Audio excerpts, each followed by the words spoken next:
Sika, we live.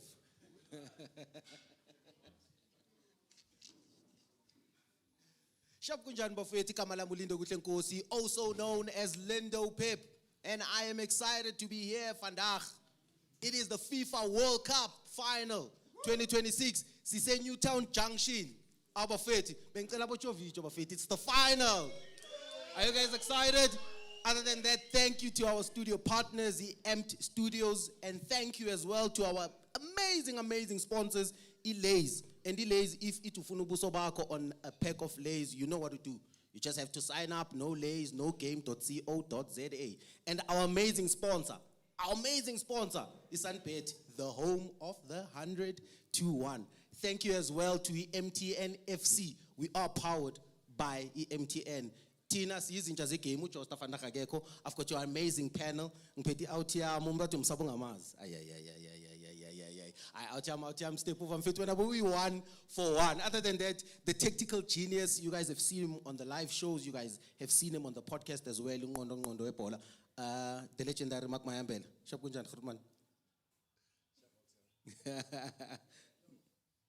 All right, let's move on. Let's move on to the legendary. Wow, this man has represented this nation at the highest level of football. Supports and played for the team that I dearly loved, Mamelodi Sundowns. But other than that, ladies and gentlemen, the one and only Matthew Booth. Rodmani, how are you? I thought you were going to say I skipped him. No. I think you fit very well at that football club. But other than that, Coach, this seat, ladies and gentlemen, this seat has so much power. The last time the coach sat here, he was at Richards Bay. Congratulations, Coach, for being the new assistant coach of Isikhukhune United. I think that's a big move for your career, unbelievable. And it's important for me to start that way because you've done incredible work in South African football, development football. I think sonke sikubonile ukupuka from Tongaat. I just wanted to say personally that congratulations. But other than that, ladies and gentlemen, former Bafana International, currently the Isikhukhune United assistant coach, Coach Papi Zotwane. Thank you, Pep. Other than that, ladies and gentlemen, the show has started.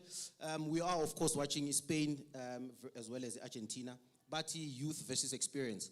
Let me start with you, Matthew. Of course, looking at the road to the final for both teams, some might say the Spanish national team had a more difficult, path to the final, considering the fact that the Argentinian national team had an Egypt, a Switzerland, respectfully so. What do you think, looking at the both teams in the final today? Yeah, both well deserved. I think with the expanded format, I thought there would be a couple of whipping boys, but to be honest, everybody held their own. You just have to look at the knockout stages against Argentina, Cape Verde. Argentina has kept it very late in the game in the knockouts to get through, and I think that belies the fact that they're very experienced now after having won 4 years ago, but also their substitutions coming off the bench. When you look at Orlando Pirates, Arsenal, quality coming off the bench has really done it for them, I feel. Coach, Messi, but Messi.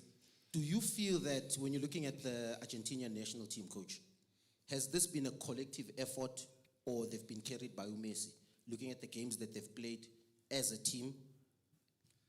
Yeah, personally, when I looked at Germany, I think it has been a collective effort. Obviously, Messi is a special player. There will be special moments where he creates something out of nothing. But besides him alone, that team to go where to be where they are, we final. It has been tremendous in terms of teamwork. You can see Guti, they wanted to be in the final because they won it before. But for me, teamwork. Mark, when you're looking at Spain, how they started, they didn't look, it seemed like they're on third gear, right, when you were watching them. But collectively, from a tactical perspective, you could see that the players do have a tactical development. From a control perspective, in terms of how they control a match, do you think they deserve to be in the final? Yeah, for sure. I think they're top side. I think for me also it's important that you plan your tournament. You estimate when are you gonna peak. For sure, they wanted to build the team, taking into consideration the conditions in America, especially in the group stages with the heat and the humid weathers as well. So they had to plan that and prepare themselves to peak at the right time, and they are peaking at the right time, I believe, going into this game. And also, I think also from a control point of view, it helps them to rest on the ball. They are using the ball more, and they are not as, if you look at how Argentina played, they played, especially in the last maybe 20 minutes of the game, it's always high intensity, it's always running because they're chasing the game and they're using a lot of energy. So physically also it's taxing for Argentina. When you look at on the other side with Spain, it's always in control. Everything that they do is in control and they don't use as much energy. Also defensively as well, they quickly will regain the ball and also use the ball to maybe tire down the opposition. So, and also maybe this also maybe gives them a little bit of an advantage, especially physically as well, because they were not really challenged with the games that they played. Even when they played the semi-final as well against France, they were always in control. So I believe that they have a better chance. But of course, you can see also with the Argentina, with the last 15 minutes of the game, they're always aggressive. They are there. They are using Messi also at the right time. They know when to do it as well. And if you look at the games that they have won, most of them, they won them in the last 15 minutes as well. So they are also physically in a good condition as well. And like Matt was saying that the experience that they have as well, it's helping them in the tournament. Matt, they've kept clean sheets, right? Yeah. And I think they've conceded only one goal so far. You're looking at Simon as a goalkeeper. I think he's broken the record so far in terms of the number of clean sheets. The boy Kubasi, the young Kubasi from Barcelona, Laporte. But you look at the defensive pairing as well, your Cucurella, your Porra. Do you think that the Spanish national team, defensively, that's their strength? The fact that they've got this defensive compactness and they can keep the team together, do you think that that's the reason why probably they always make it difficult for the opponent? Yeah, you mentioned the two fullbacks. What fascinates me is the club versus country, their performance. They were rather underwhelming performances at club level, but for Spain they've been fantastic. They tend to keep out quite wide, which then allows channels to be formed, and the likes of Olmo and Oyarzabal, who plays as a false nine, love to operate in those channels. Porro in particular does once in a while underlap. So he's got that in his belt and not afraid to get forward, as we saw with his goal. But for me, Rodri, he plays at a one pace, but he's like a conductor, and he's been fantastic for them. Do you think he's the best Matthew in the world? At the moment, I think, he didn't get much game time for City, but I think, Pep did say that we're going to see the best of him at this World Cup, and that's come to fruition, I think. The number of passes, and I know this is an expanded format, so you have one additional game, but he's hit the record for a number of successful passes since 1966, in a World Cup. That tiki-taka football where they play those short passes allows them to not only play in and around players' formations, but it allows them to regain the ball very quickly because the space is very close, and that's what they've perfected in this World Cup. Coach, how do you defend against a young Yamin Lamal, more especially with that left foot? We will get on to Messi because I wanna ask you, Mark, with regards to Messi and how do you stop Messi. But maybe, Coach, with a young Yamin Lamal who comes on the right-hand side with his left foot, he knows how to combine, touchline, to know how to manipulate and use the touchline as an opponent. How do you defend against such a tricky player on the right-hand side? Yeah, you obviously his strong point is coming inside. And playing against a player like Yamal, you'll always want to force him to go on the outside, because he comes on the inside, he can combine, he can shoot, and even if he comes on the outside, he will wait for his fullback to be in the right place. So it's very difficult.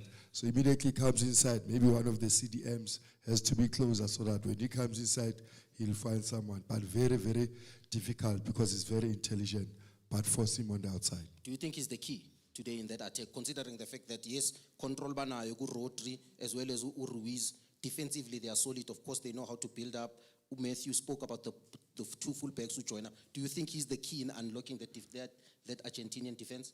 Yeah, most definitely. He's the one who will make things to happen for them, get them a fouls, get them penalties.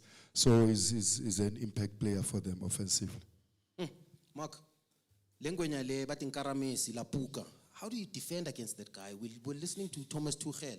He says this guy, he walks on the pitch. Sometimes he seems uninterested. He comes into those. How do you defend against this guy? It's difficult. He has been doing this for the past 20 years, and also with the walking, it's not just walking for the sake of walking. He's not dodging his opponents. He's dodging the player that is supposed to pick him up, and he plays in the shoulder of the defenders all the time. He knows when to accelerate. He knows when to look for the ball. Sometimes he looks like he's uninterested. I think mentally as well, he's very patient now. He's more experienced. He doesn't have to be on the ball all the time. He knows his moments. He knows when to attract that and also create those moments for Argentina with his experience as well. And it's very difficult. He's also strong on the ball as well. And it's difficult to get the ball out of him unless you foul him. So it's going to be difficult. But also Spain, they are looking to use the ball more. He's not going to be involved so much, also defensively as well. So Spain will always have an extra man, especially in possession as well, with him not being able to defend as he used to, or that. So they will be like one man less, out of possession as well. So now McAllister and Fernandes will have to work extra hard, especially against that three midfield of Elmo, Ruiz, and Rodri. And of course, Matthew has mentioned Rodri and how he controls the game, how he controls the tempo as well. It's gonna be interesting to see how they manage Messi in the game. Guys, don't forget, if you genuinely want to pose a question, I've got your legends here. I've got Matthew Booth, I've got Coach Papi Zotwane, I've got Mark Mayambela. The best question of the night wins that football jersey. When that signed jersey, don't worry, my signature is also there. It's there. Other than that, do pose your question. And I do have a cap as well, right? I think there's a cap that somebody will win at some point. I think what's important as well is hashtag Izinja zeWorld Cup on our social pages. Can you, everybody here has a phone. Can you guys please take off your phone? Keep it on my phone. Take a picture. Tag us. Hashtag Izinja zeGame, right? Powered by MTN FC. If you guys could do that, we would really, really appreciate it. Gunomchita wesanpeti, who's walking around. As I said, the World Cup is over. Other than that, ladies and gentlemen, please do pose a question. It is interesting, and we do genuinely want you guys to be involved. Other than that, my legends, Papi, where will this game be won, in your opinion? For me, it will be won in the midfield. It will be won in the midfield. I think Mark has touched the point. Messi, obviously, defensively, will be less effective, so it will be won there.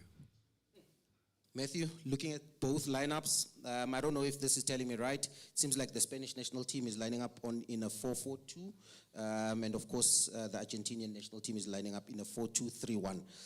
No, sorry, just to correct myself. It's the Spanish national team that is lining up with a 4-2-3-1 with Dani Olmo as a number 10 there. We spoke about the midfield. And then the Argentinian national team is, of course, lining up in a 4-4-2 with McAllister, Fernandes in that midfield, obviously Messi and Alvarez. Where will this game be won, Matthew? I think Mark mentioned the fact that they've played some very intense games, Argentina that is. Their midfielders had a very high work rate, and that's probably why they've had to make 3 changes, unlike Spain. So how Gonzalez and De Paul fit back into this team, I think, with regards to fluidity, will be all important. If they can do that, then they stand a very good chance here. Mark? See, win up blend. I think for me, there's 2 moments. Is one, the 2 midfielders of Argentina. If you look at how Spain sets up, they know that they have a holding player in Rodri that is always there, that is always controlling the central channel. And then with Argentina, they have 2 players that are always alternating. They don't have really a 6, but they have 2 8s that are always moving in relation to the ball. And if you look at their game sometimes, there are moments where both of them are out of position, and then it opens up that space. And if you have someone like Olmo in that half space, in that between the lines there, it's going to be very, very difficult to defend against, especially if positionally they're not so disciplined. I think the second one is the wide channel, especially on the right-hand side with Poro when he overlaps, like Papi has mentioned, when Uyamal goes inside, Poro, best outside with the overlap, and there's a small pass.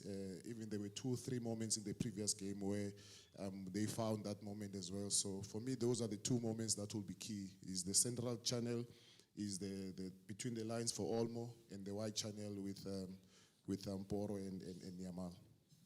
There's one goal that I've seen in this World Cup in particular, and I was having this conversation with the coach, Coach Pizzo. He says to me, Lindo, this is classified information that I'm telling you now. And I'm about to tell you guys classified information. There's this goal that they've scored in this World Cup that comes from the diagonal, just closer to the box, where Messi plays that ball deep. Against Bafana, first game, Fabian Ruiz, Jimenez, that ball comes into the box from that same angle. Haaland has scored those goals in this World Cup. Mikel Merino has scored some goals. So many players. That ball, apparently you can't defend against that ball. It's the most difficult ball to defend against. And I think Messi upeti cheat code. Every time when Argentina is under pressure, he gets into that right-hand side.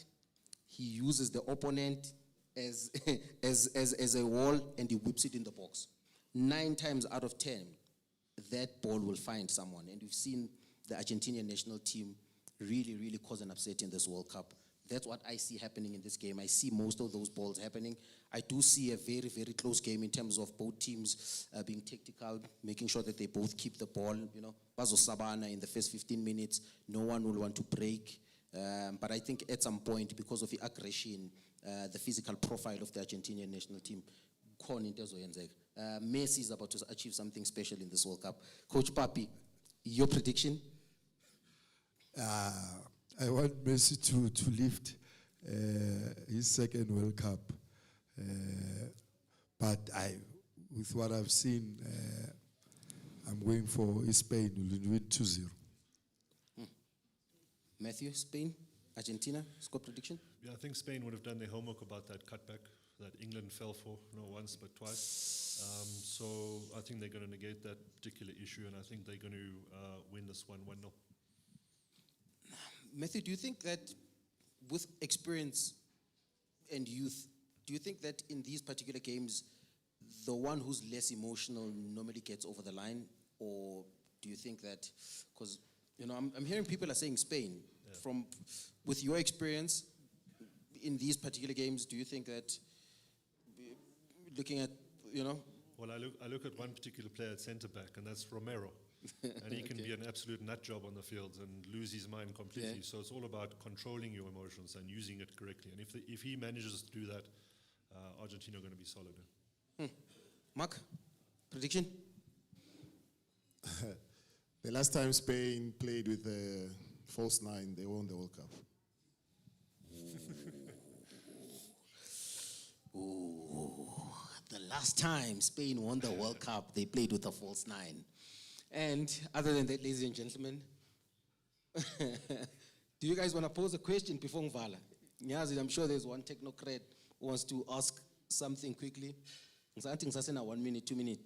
Do you guys want to money? Can we get a mic there quickly? Because it seems like I still have time.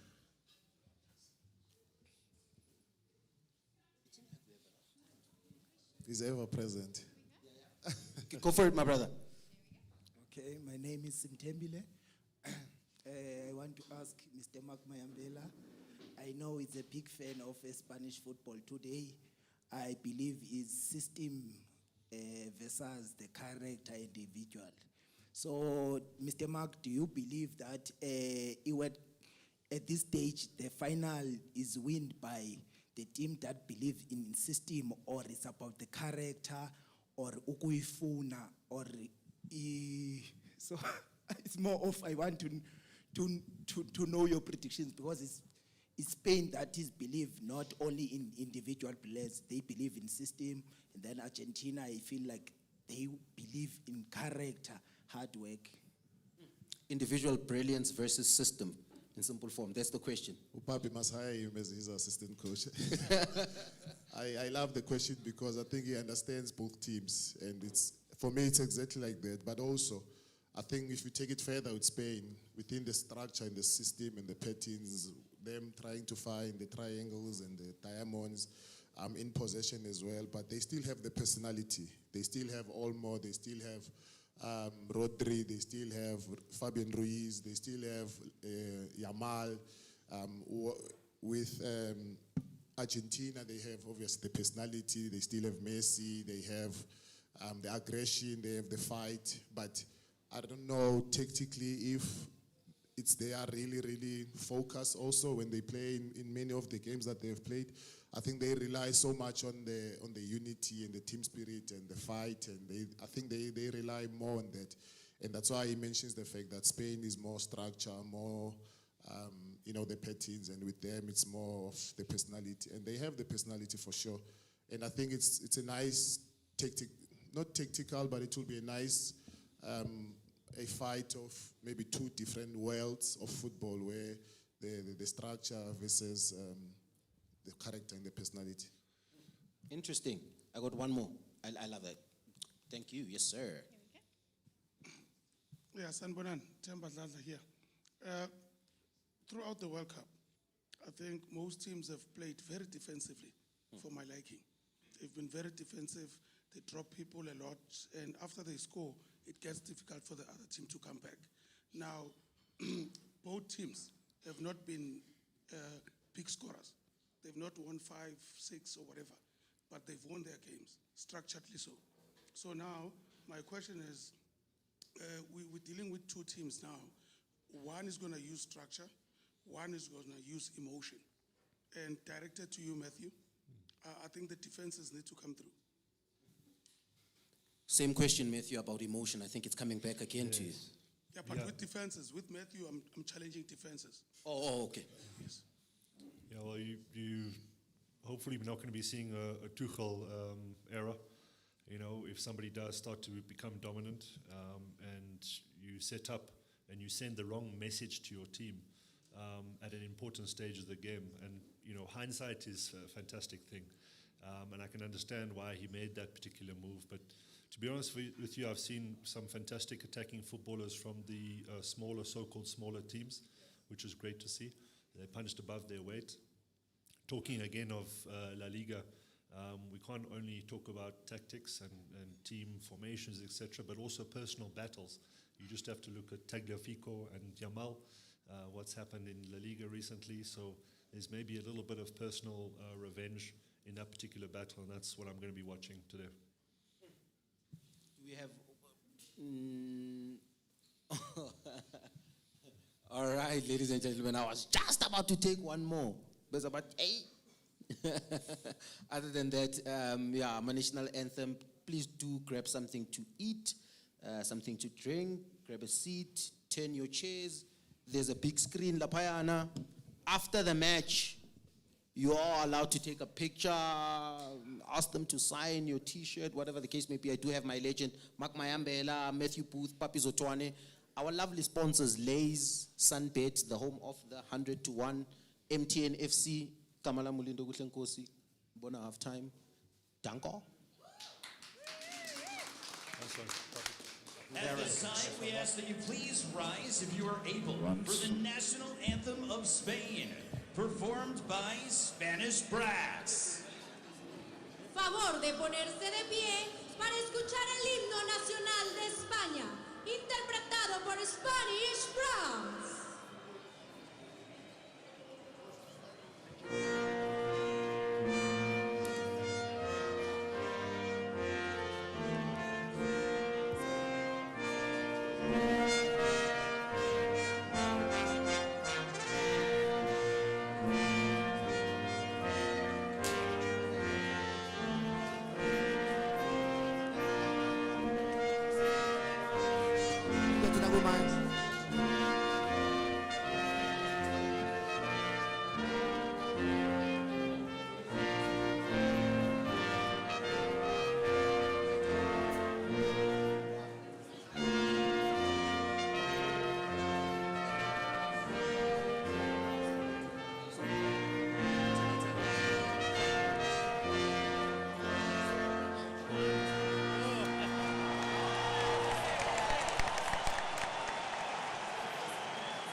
Please remain standing if you are able for the national anthem of Argentina, performed by Maria Becerra.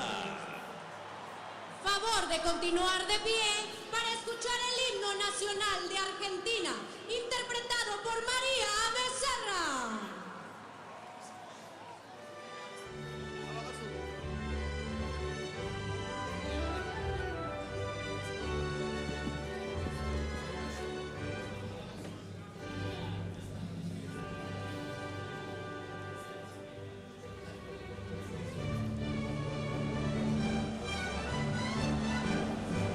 Sean eternos los laureles que supimos conseguir,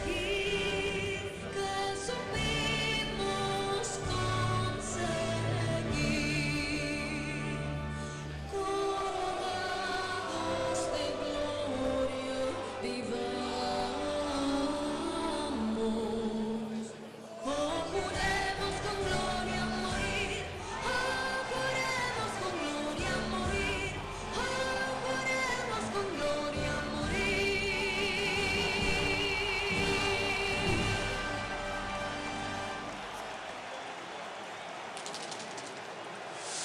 There's no gusto quite like Argentinian gusto. A beautiful assault on the senses. Gorgeous.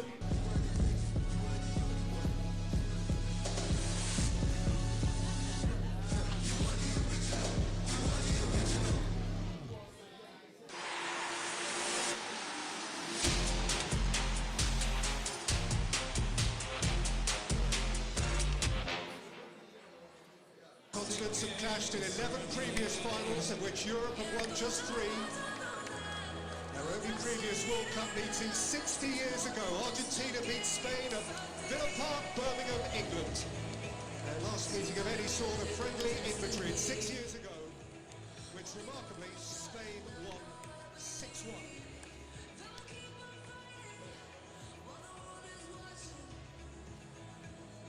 History on this day is of little import. The final of the World Cup is and always has been only about the here and now. Two groups who only know winning. Spain 38 competitive matches, nearly 3.5 years since they lost. They're due a second start. Argentina 14 straight wins.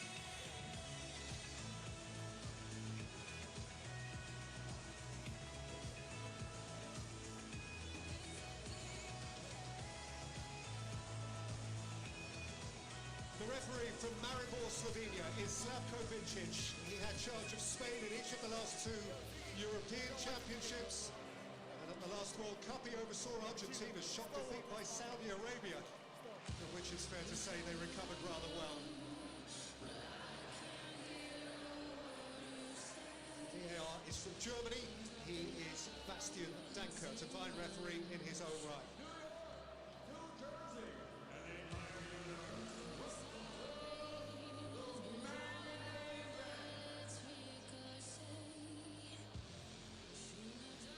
After a near flawless semi-final display in Dallas, it is little surprise that the Spanish team is unaltered today.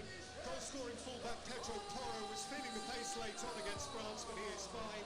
The metronomic Fabian Ruiz wins his 50th cap alongside captain Rodri. Lamine Yamal, remember, has won all 12 senior tournament games in which he has started.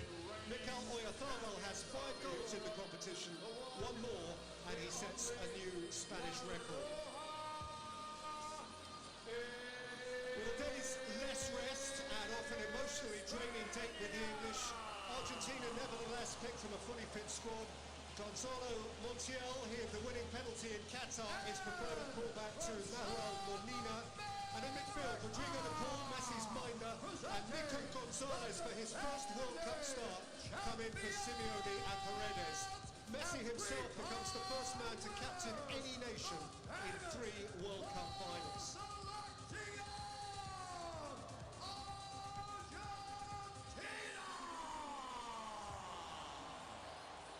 Augusto Puente, a calm, invested communicator who has flourished with the younger Spanish age groups and turned many of the boys he taught then into the men who flourish now. Lionel Scaloni, who can be the first coach since Italy's Vittorio Pozzo in 1938 to win successive World Cups. And now the Buffer brothers.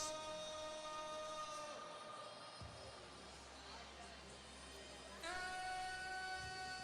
now, this is the moment you've all been waiting for. Argentina!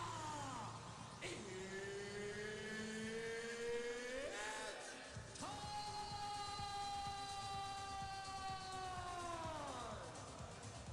Our countdown to kickoff is powered by Aramco. The World Cup final in 10, 9, 8, 7.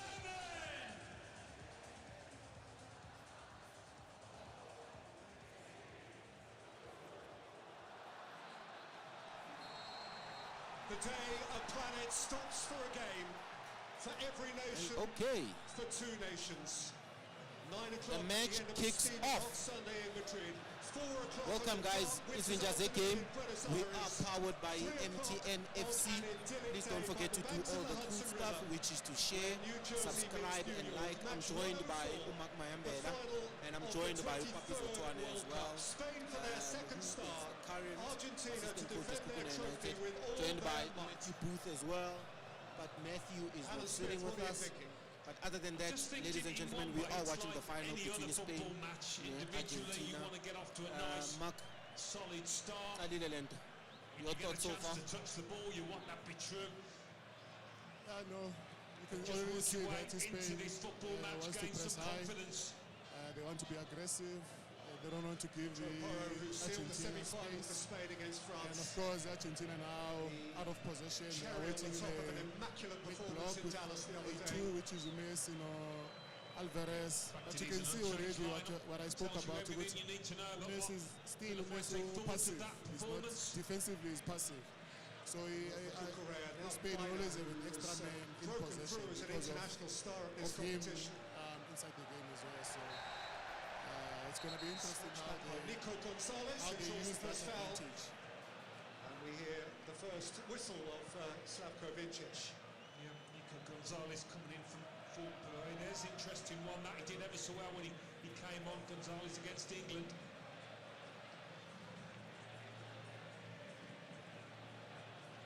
This one is a tough one, Coach Papi. This one is a tough one. It's a tough one because when I observe the first minute that I've seen, the last games, Cucurella was not highly offensive. But Manje Ambona, when they're in position, is up there. There are two fullbacks up there, and they're sitting with two defenders and two midfielders. So you can see Wuti from the first whistle, the intention is to attack on the side. Like Umakeshi, Wuti, to lean the back on the side or in the center. And I can see Wuti intention, Wuti Cucurella must be highly offensive today. Ushukuti, sometimes the game, it's very important how you start. Very Set important. my intentions up very clear. Yeah, it's very, very important because you could see Wuti, Nelona, Argentina, you know Wuti, position-wise they will suffer. So they don't press there, they wait the second line, let them come. Then from there, when we win the ball, we can start playing from there. So the intentions are clear. 64% in this World Cup so far, but Coach Papi says the intentions are clear from Spain. a fair bit to the ball at the They moment. are pressing them very high. It's important that you, like Upapi has mentioned, to be clear with how we want to play. You know, even if you are camouflaging from maybe the opponent's perspective, but from your team, your players have to be clear. You have to be clear as the coach. Your players must know what to do, when to do it. They must know go to when Cucurella is high, what does None it of their mean. knockout games has been a straightforward exercise. Also, it means that when Cucurella is high and you lose the ball, Halfway you lose line, the guy Piner has got the ground. So it's important to be clear. Feeling that this is a yellow card.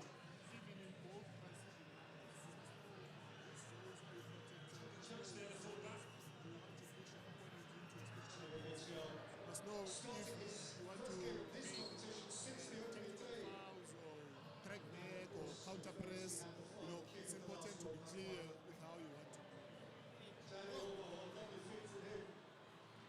Mayambela says you have to be clear in how you want to play. Oh!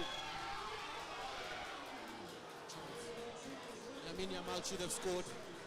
Yamin Yamal should have scored. What a chance for Spain.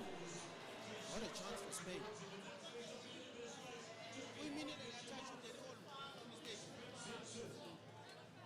Touched. Hey, Yabona, they got the press already. Look at Pasa. Left.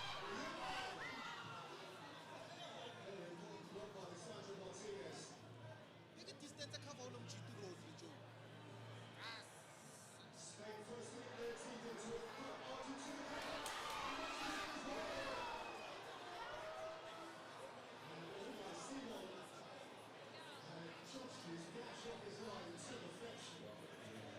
You know, this is what I like, Coach, about European teams. They will give you your money's worth sometimes in terms of making it entertaining, you know, from an attacking perspective. Yeah, most definitely. If you look at Euro 3, gone are those days where a CDM just to wait to defend. Ronnie knows at my moments they were on attack, and immediately the ball breaks because he was the nearest player. Make sure they don't want the ball and they play from there. Because they know if he's there, the other midfielder will cover. So gone are those days. That's why my team of Fana respect, they'll always be in position because I say there's mobility more than anything. So your man is worth everything because offensively they'll keep the ball, they'll wait for the right moments, and when those right moments come, they take their chances. But also you must look at especially that Messi moment, The goalkeeper. the goalkeeper is ready to defend. It's Yeah. clear. If you watch the second half, especially for Yeah. it's important that when the team pushes hard, the goalkeeper is also engaged. So ready to defend that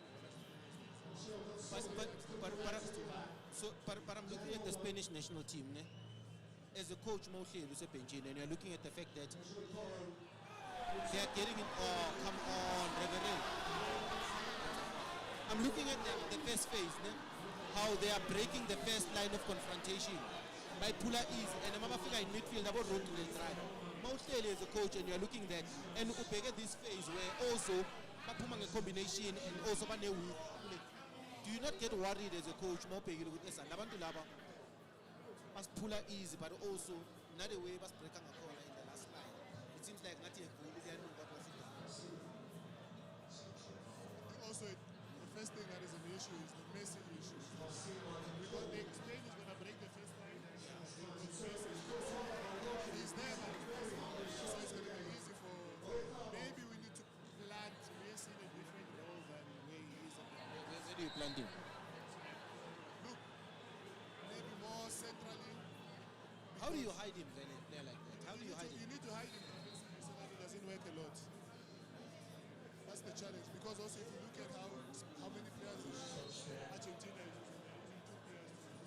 And then these could be also their transition. To win the transition. 1v1, smalls behind. Is he able to do that? But also if you look at how of Spain, they have a 3+.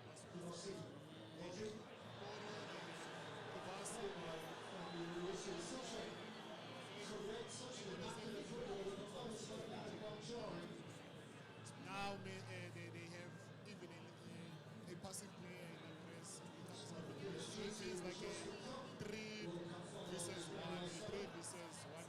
So if you are holding you're overtime, because then when you're passive, and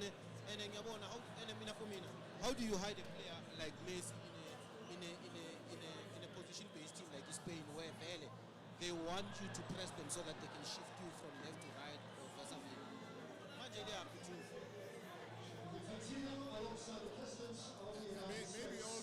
Maybe you provide the team, provide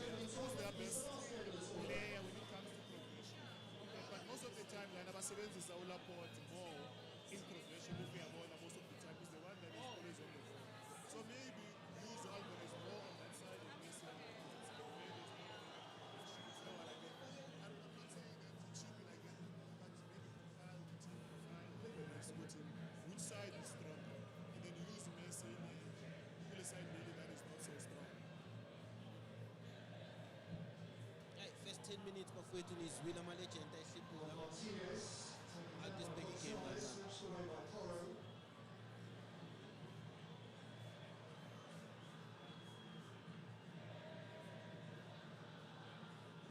Falling into a pattern, the kind that we thought might develop with Spain. Most of the ball, doing most of the pushing and probing. Argentina looking for those counters.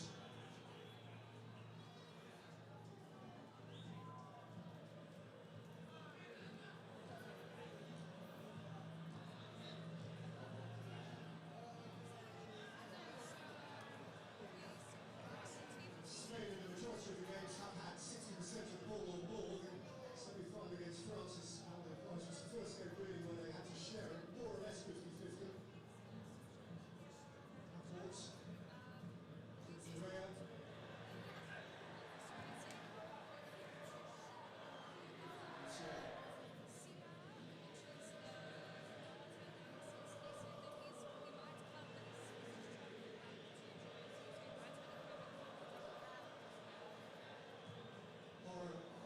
Interesting looking ball. To connect with it. Always behind him by way of support. This is logic.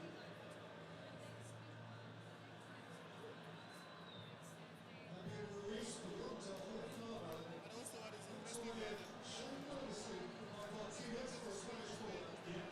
Defending at times for Argentina has been nervous. Encouragement there for Spain. you know, putting pressure. The team is defending, facing their own goal. Anything can happen. A mistake can happen. Miss kick, the ball lands here. Yeah. You know, Mina, what I always say, some of the best teams are at least they've got a little bit of everything. They master one, but they've got a little bit of everything. Dangerous in terms of a transition, set piece can bring in a cross, but they master one thing. And the Yonki team at least mainly master one thing. And Spain in particular, obviously they're a collective position-based team. Oh, but you can see Uguti, they're almost like a complete team. On a transition, bazokubulala nge-speed from wider areas and also bringing in crosses, John Bushomak. Yeah, Ilona, you are correct, Pep. Because in football, manje, if you've got players that read a moment, this must be a first-time cross, while the defenders are facing their own goals. Well, those are the moments that you don't have to coach. So in Spain, you could see one of the things their players have grown so much. It's a moment, a moment of keeping position. Yeah. When to overlap, when to put a cross, taking a shot. Do you think that do you think that is a technical development from at a young age? Because that I was with coach. Do you think it's technical development? Because I know I'm going to reference but we have to coach that at the highest level in our South African Football League. Do you think that maybe the technical development is what is an advantage for the Spanish national? Because they are not tall in terms of size, but they do a little bit of everything correct. I think it's important. It's education. It's education that, because education lasts longer than talent in football, for a football player. Because Say it again, Mark. That's powerful. Talent. It's education lasts longer than talent.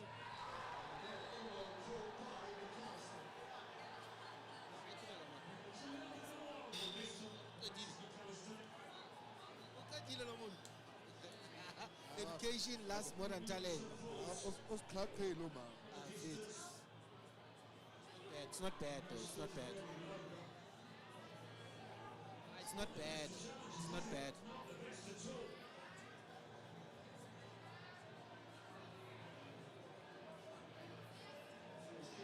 He's counting himself for now. Danny Olmo perhaps politely querying that decision.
first phase and the second phase of build-up, it's more control. But once you break the line, once you get to the 10, once you get to maybe the 6, get to the winger, automatically the game changes. The speed of the game changes automatically.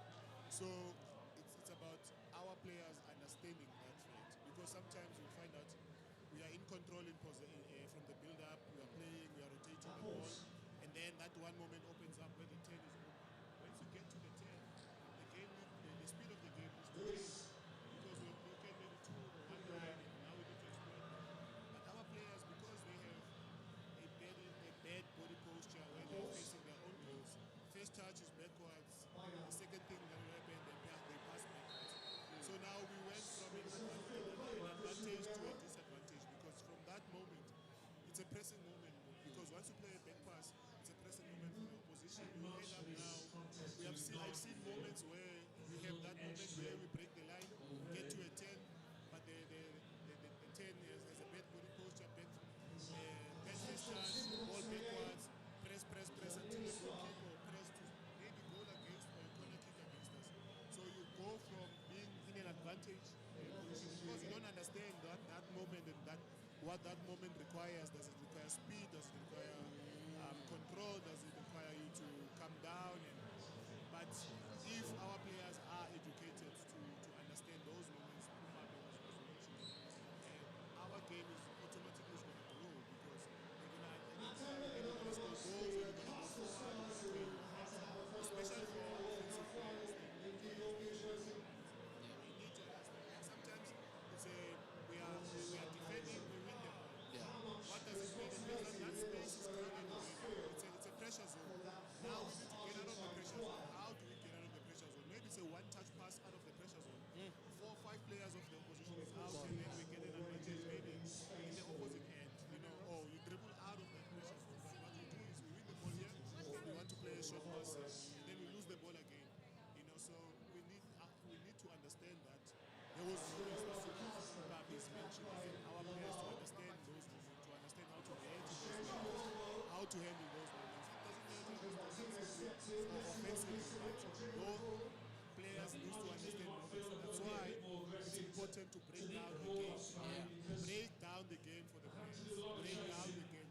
Start from, even if it's 1v1, 2v2, 3v3, defensively, offensively, being able to make offensive transitions, defensive transitions, break down the game. It doesn't have to be 8v8 all the time. Break down the game. It doesn't matter if it's overlapping or it's building up. Because football is a 2v1 situation. It's never v11. So you have to create those moments. No chance. Yeah. It's not 11v11 game football. It's a 4v2, it's a 5v5, it's a 2v2, it's a 1v1. That's all the 1v2 sometimes. You see Yamal sometimes is alone and then he takes on 3 players. That's a 1v3. There's another interesting question from a technical perspective is how do we then incorporate the line in how we play? Because the line sometimes becomes an opponent as well. There's that conversation now in modern football to say more especially from a defensive perspective, to say how do we then use the line as an advantage? I'll give you one moment. Look at how Spain is building up. They're building up with 3, and that 3 is narrow. They're not wide. Because if they go wide, they know already. If I go wide, I go outside close to the line, and the line is defending against me. But when it's narrow, they know they have the outside channel to play, but they also have the inside channel to play, because they are narrow. Yes, of course, the line is, if let's say you are building up with a fullback low, is defending on the line, or is building up on the line. The line is already defending it, because it cannot play outside. That's why now the fullback is a little bit higher, so that it opens up that zone, that space for us to open. So the line defends against it, even in offensive moments, it defends against it.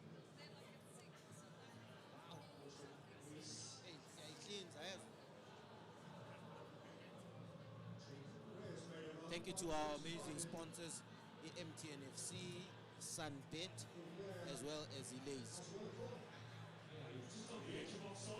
We are live at Amped Studios in Newtown Junction.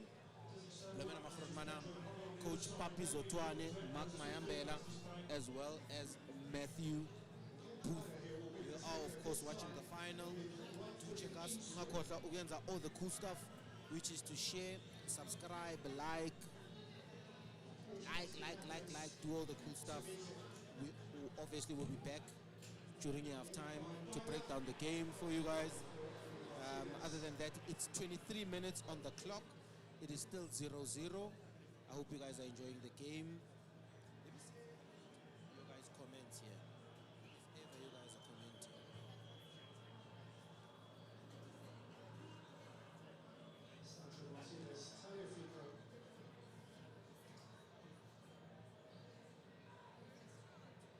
Trying to snatch it back. Messi coming away with it. Catching it up. The referee bringing it all back. There's classic Messi, middle of the park, goes touch, taking it away from his man. So it's going to be difficult getting goal side again unless you foul. You'll certainly be hoping to see a little bit more of that football. 1-2, 1-2, 1-2, 1-2. 1-2, 1-2.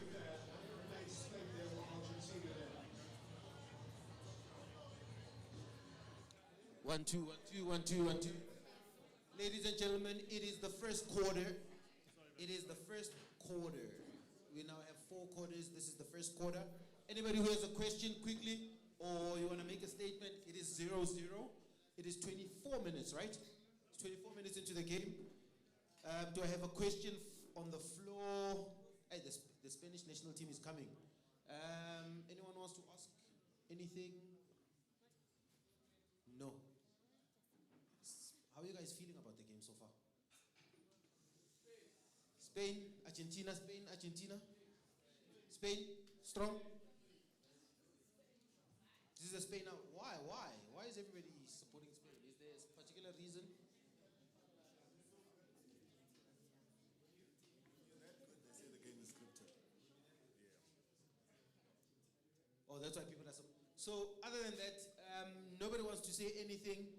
I'm not to coach. Coach always has something to say. You are nervous. There's no way. Mteteshi, shakunjani ngizekuwe ngina 3 minutes as hydration is only 3 minutes. So far, what have you seen Mteteshi? Awuhlephule kancane. So far, so good for Spain. They are dominating the game. I think they're on 63%. Argentina, 33. Argentina, abana corner kick, and Baba trying high press. I'm disappointed to Yamala Mesalela Bola.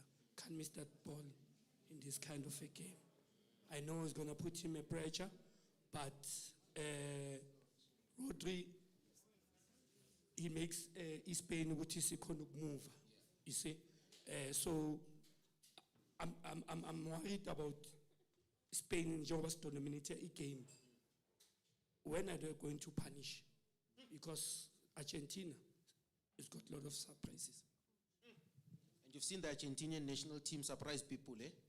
They've got another gear to them. Upu riding, analyst. Is it back? Are we back? Hey, representing the. If I first. Yamin Yamal should have punished there. Thoughts quickly? Yeah, Uyamil should have punished there. Should have punished because if Ucheka, I think we spoke about this thing before the game, which is going to be physical versus, when it comes to tactical, it's going to be a ball position versus a physical. So I think it's still going as we predicted before the game. Thank you very much. Back to the game. Thank you, ladies and gentlemen.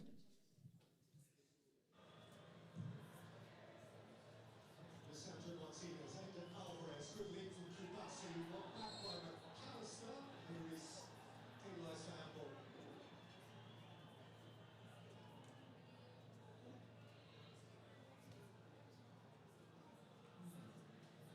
Sure about that.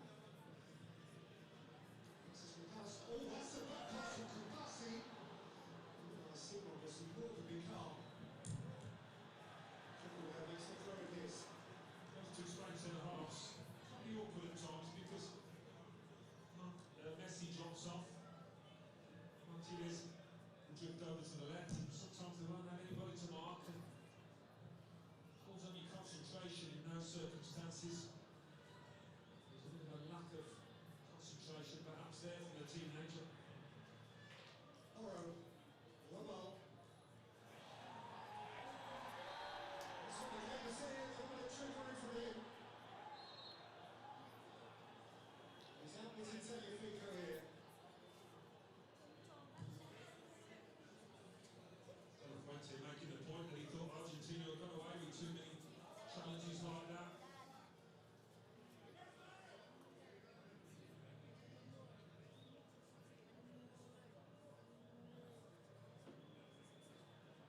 knockout goals from him against Egypt and England on behalf of Scaloni.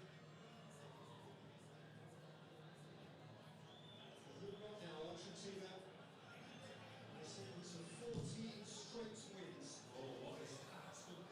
Joe Power. Cucurella tied up, and Cucurella can march forward.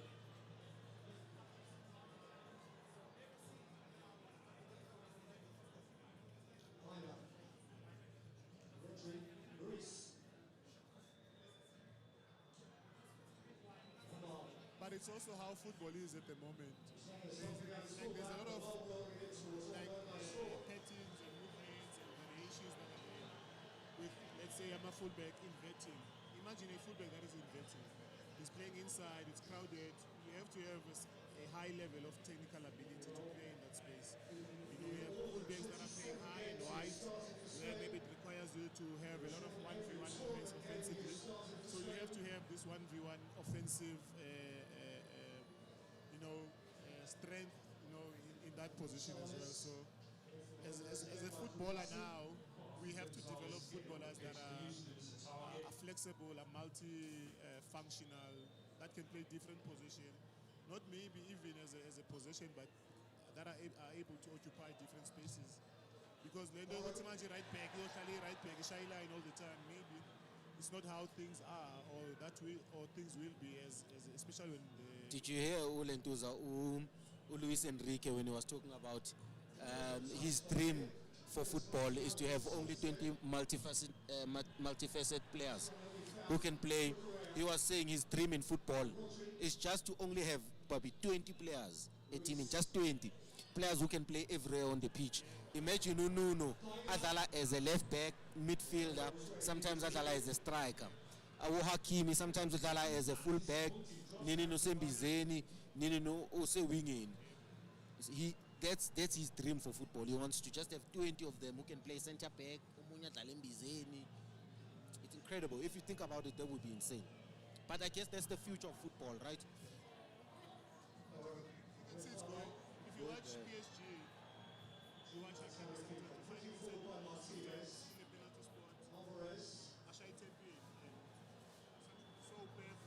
using John Stones more in the centre back that is inverting inside. You have seen Thiago Motta using Calafiori when they were at Bologna, where he was overlapping as a centre back. Football is heading to that direction where you must have these type of players that are multifunctional, that can play different positions, that can occupy different spaces. So sometimes you see a right back in a left back left wing position and still operates with the same quality and the same level. I think we should go to that space as well. Yeah, we have more players who are multifunctional. Coach, when I'm multifunctional players. It's something that personal as a coach, I will never sign a player that plays, if he says he's a winger, he's only a winger.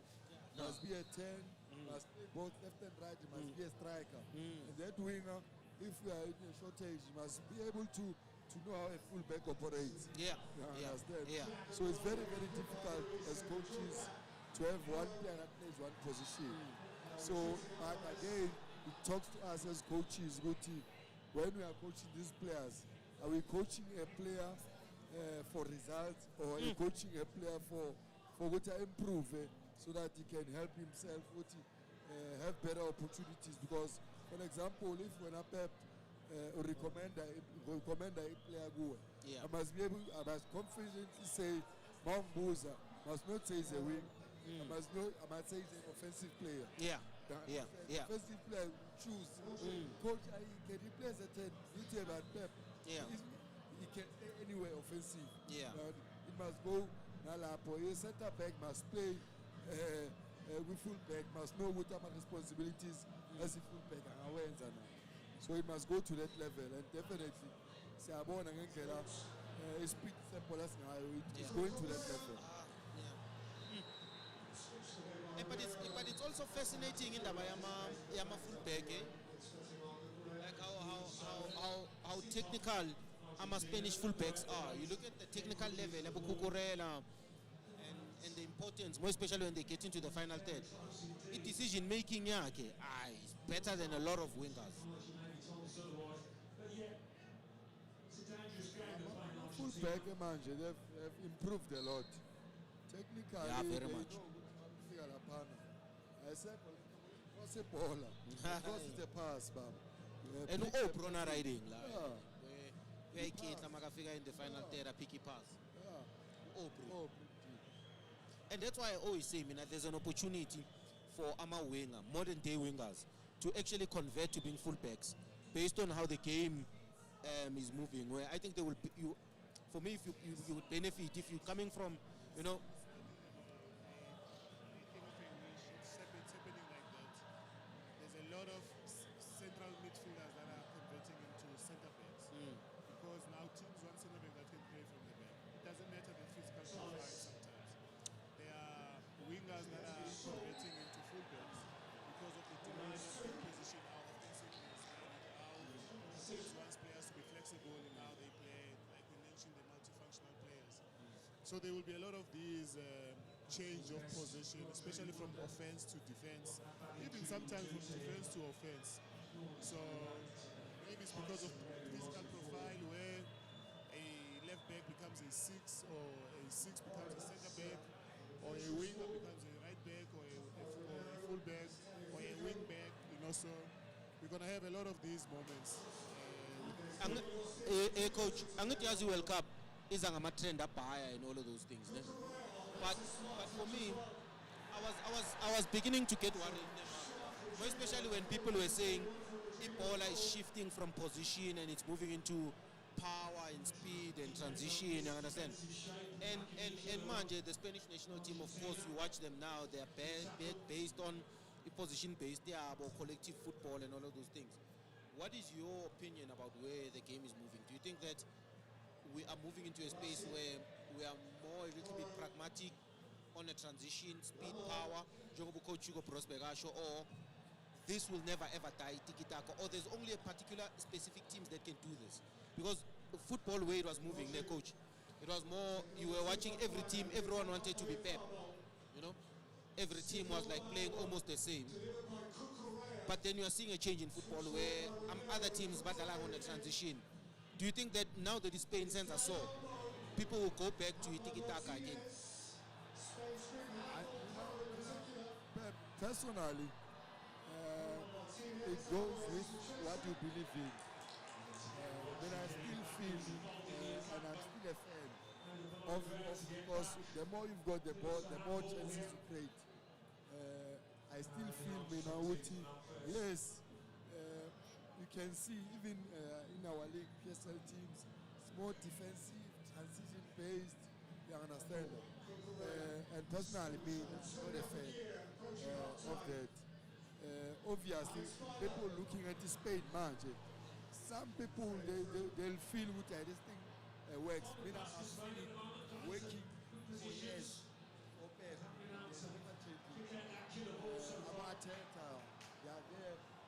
About Enrique, they believed in that. So, for me, it's what you believe in. Because sometimes I feel as coaches, I blame us sometimes as coaches, we become orientated, result-orientated, more than what,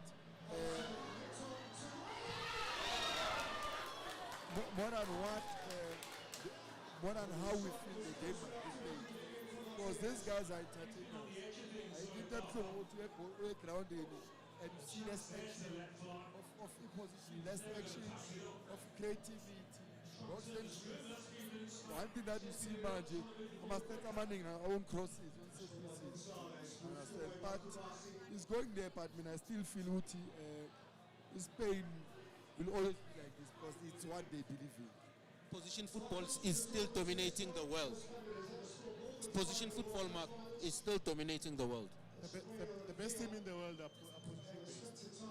I think with as much as it's true that the physical part of it is growing, but it depends how you use it. I give you one scenario. Spain, they are good in possession, but look at how they defend when they lose the ball. It's also another part of the physical part of it. So it also depends on how do you use that physicality? Are you using that physicality to defend? Are you using that physicality to for transition? Are you using that physicality to counter press, win the ball as quick as possible and get it and start to play again? You know, so it also depends, just to maybe add on what Papi is mentioning, you know, which is important, that it's about how you operate in that. But if you look at the best teams, they play this PSG, Arsenal, Bayern Munich, Barcelona.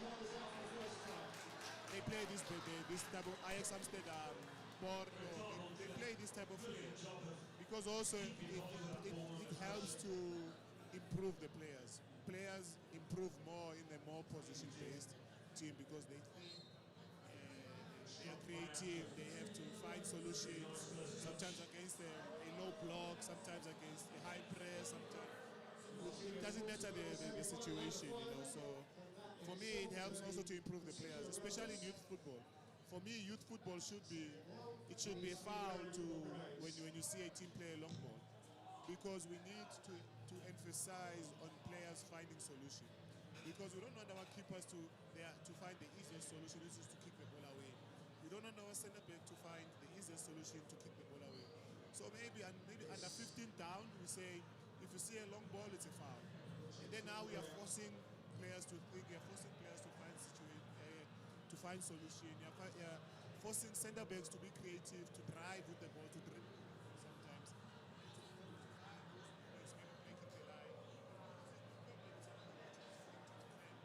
You know, so this will help us to develop this type of football that our players will enjoy so much. It is evident that they enjoy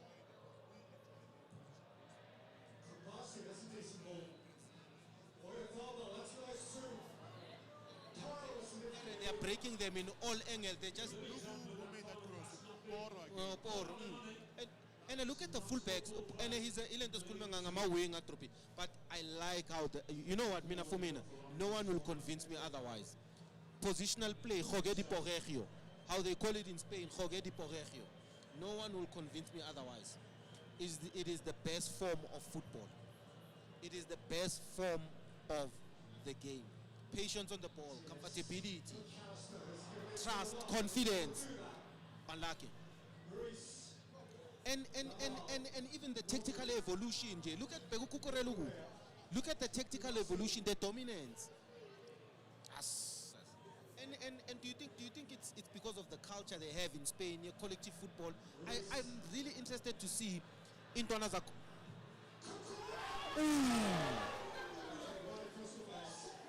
Could have been 3 by now. Could have been 3 in my opinion. Football is a coach. Your coaching style is an extension of your personality. You speak about personality, you speak about a lot of things. You speak about culture, you speak about religion, you speak about all of these things. And football is part of that. And it should, and you can already see that with Spain, the position-based football is part of their culture.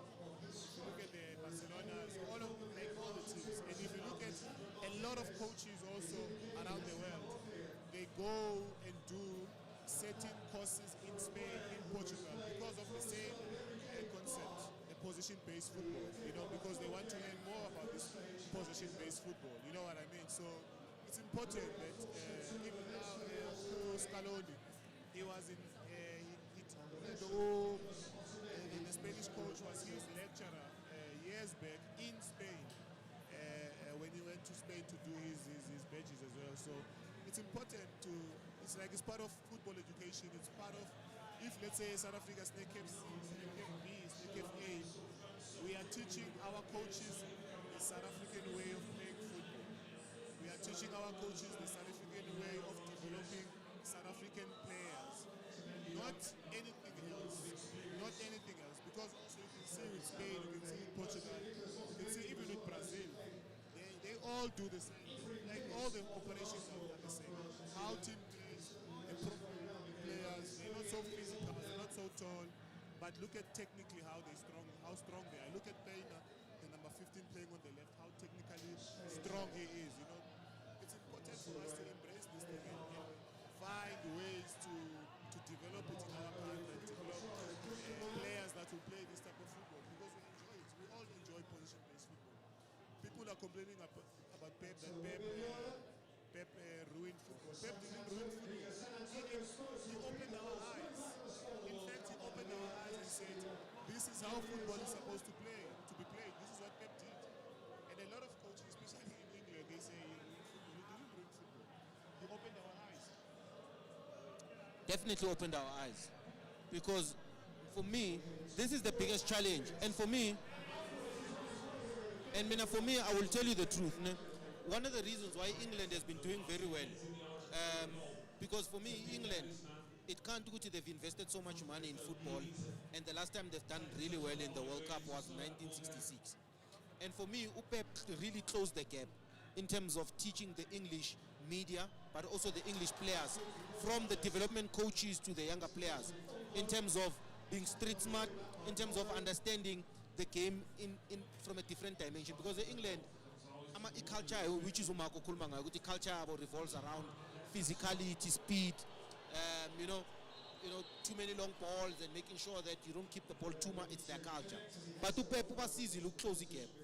But UPEP can never help them get over the line because there's a certain level of being street smart that they need in England, not at the senior level, from development. You understand? Uguti, position-based football and having patience on the ball is an advantage in football. So in England, you could see with the fans, sometimes they get frustrated when the goalkeeper start roll or the centre back press. They want them to play the ball a little bit quicker up front and all of those things. It's a cultural thing. So for me, they just need to close a gap in because not everything revolves around physicality and speed. I think the most important thing in football as well is football intelligence, and tactical development. The challenge is that, especially with England, for example, it also depends on the profile of players they have. You cannot change. But Max, but you can say it's about the profile of players that they have, right? But I'm saying, don't you think they can produce a different profile if they start doing what they are doing in Spain? Because each what they did is that they had this FAI's their document. I read a document about the German Football Association changing their German transition into being more associated with the total football as well. And they went on to win the World Cup after that. I read about it, I'll send you the stuff, where they mixed the German transition with the positional play. But they were honest enough. Who changed that? Yeah, no, it's the German FA. But Pep was there when they won the World Cup. Yeah, he was there as well. And majority of those players were playing for Bayern Munich. Yeah. So Pep was influential in Germany winning the World Cup. Pep was influential in that period when they, as much as they made certain adjustments and introduced the gegen pressing and being aggressive, but Pep changed how they think about football, but the two different things between Germany and England is that Germany, 90% of the players that are playing in the Bundesliga are German players. And 90% of the players that are playing in the big teams in England are not English players. You find one or two, if you look at Arsenal, you have, and also like Abo Eze, Abo Madueke, Abo Saka, they have African origins. And then you have, the rest is players from outside. Saliba is from France. Raya is from Spain. Martinelli, Brazil. Mourinho, like this, all of them. How many players that are English players, like by origin? That are there? There's not so much. If you go to Manchester City, how many players that are from the English origin that are there? They're not so much. So it's going to be difficult for them to change their football culture when they don't have, when the player profile that they have in the culture, in the culture doesn't suit the playing style. Sunshine of New Jersey. 2026 World Cup final still to have its takeoff moment. As the last week of drive at the ball, Yamal has glittered on occasion. I don't know what was happening. Overly exercised by what we've seen so far.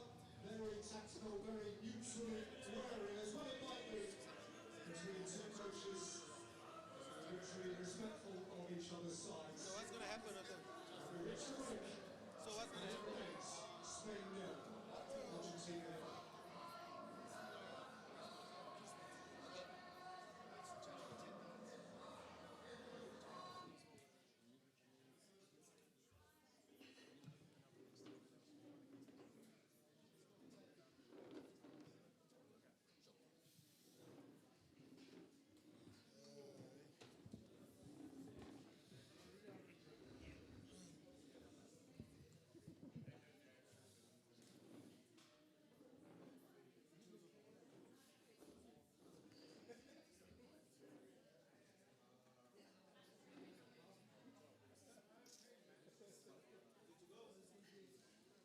right, ladies and gentlemen, it is 0-0 in the final of the FIFA World Cup.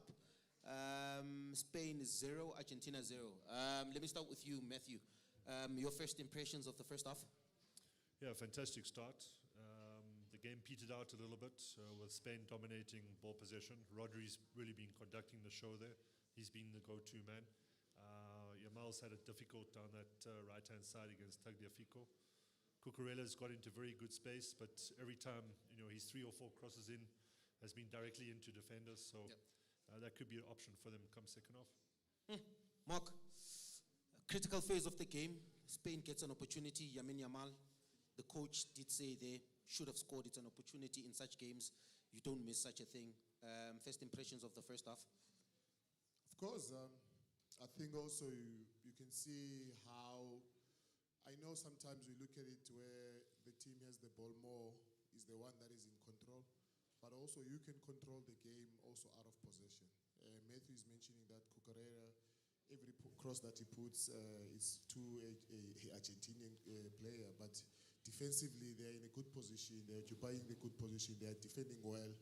They maybe, in my view, when I watch the game, they want to control the ball out of possession, and I think it's been a trend with how they do, because maybe they want to save energy so that when they come in the second half, they come maybe with more intensity now, with more pressing moments and more being aggressive as well, with the trend of how they've been playing. Of course, it's been nice to see how Spain plays and how they move the ball. I think also when Cucurella is higher up on the field, there's only 1 or 2 players inside the box. Maybe we can have more box occupation from Spain to have more numbers in the box, more options in the box. Because also when you look at the crosses, I find it they're just crosses, they're not passes. But if you have more options in the box when the other one is hitting the near post, the other one is hitting the penalty spot, the other one is hitting the D-line, the other one is hitting the last pole. Now there's options. You can chip it over. You can play cutback between the keeper and the center backs as well. So it gives him options when he's there instead of just puffing the ball inside the box. But interesting game. Coach, we're looking at Messi. Ultinte guy one manje. What is the game plan in your opinion when you're watching the Argentinian national team? What are they trying to do? You could see that obviously bazamuka absorber, but yini exactly ibhekile abazamukuyenza? Yeah, obviously they know ukuthi Spain is a position based. They choose their moments. Ukuthi ba-breaka kanjani. You could easily see ukuthi they drop their line because they want to use the space behind. We had few moments, but not many moments.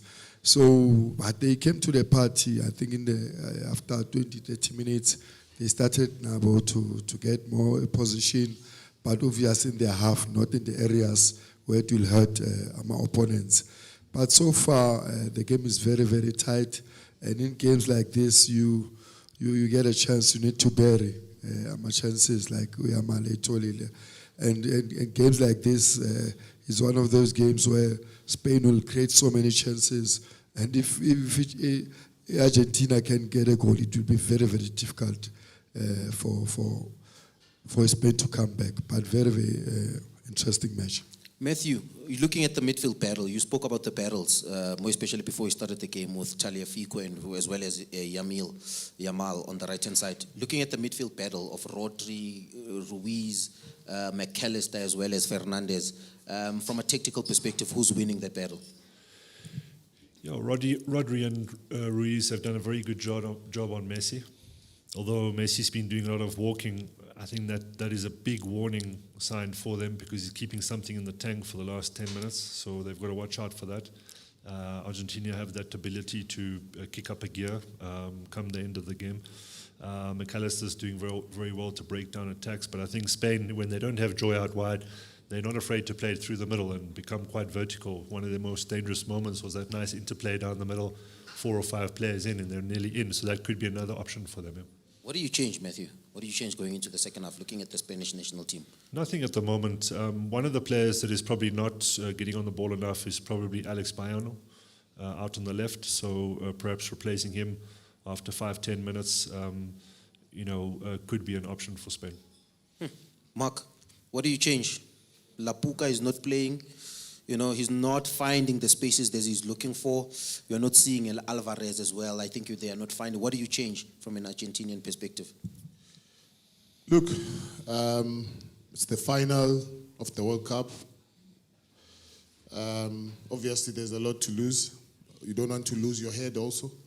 But I think we can adjust it a bit. We mentioned Messi being in the first line of confrontation, which is passive, as Matthew has mentioned. It makes it easy for, especially on the left-hand side, it makes it easy for Laporte to drive with the ball and to play through him. I think I did mention maybe to swap Messi around with Alvarez, Messi to be more on the left and Alvarez more on the right, especially in the first phase of the press.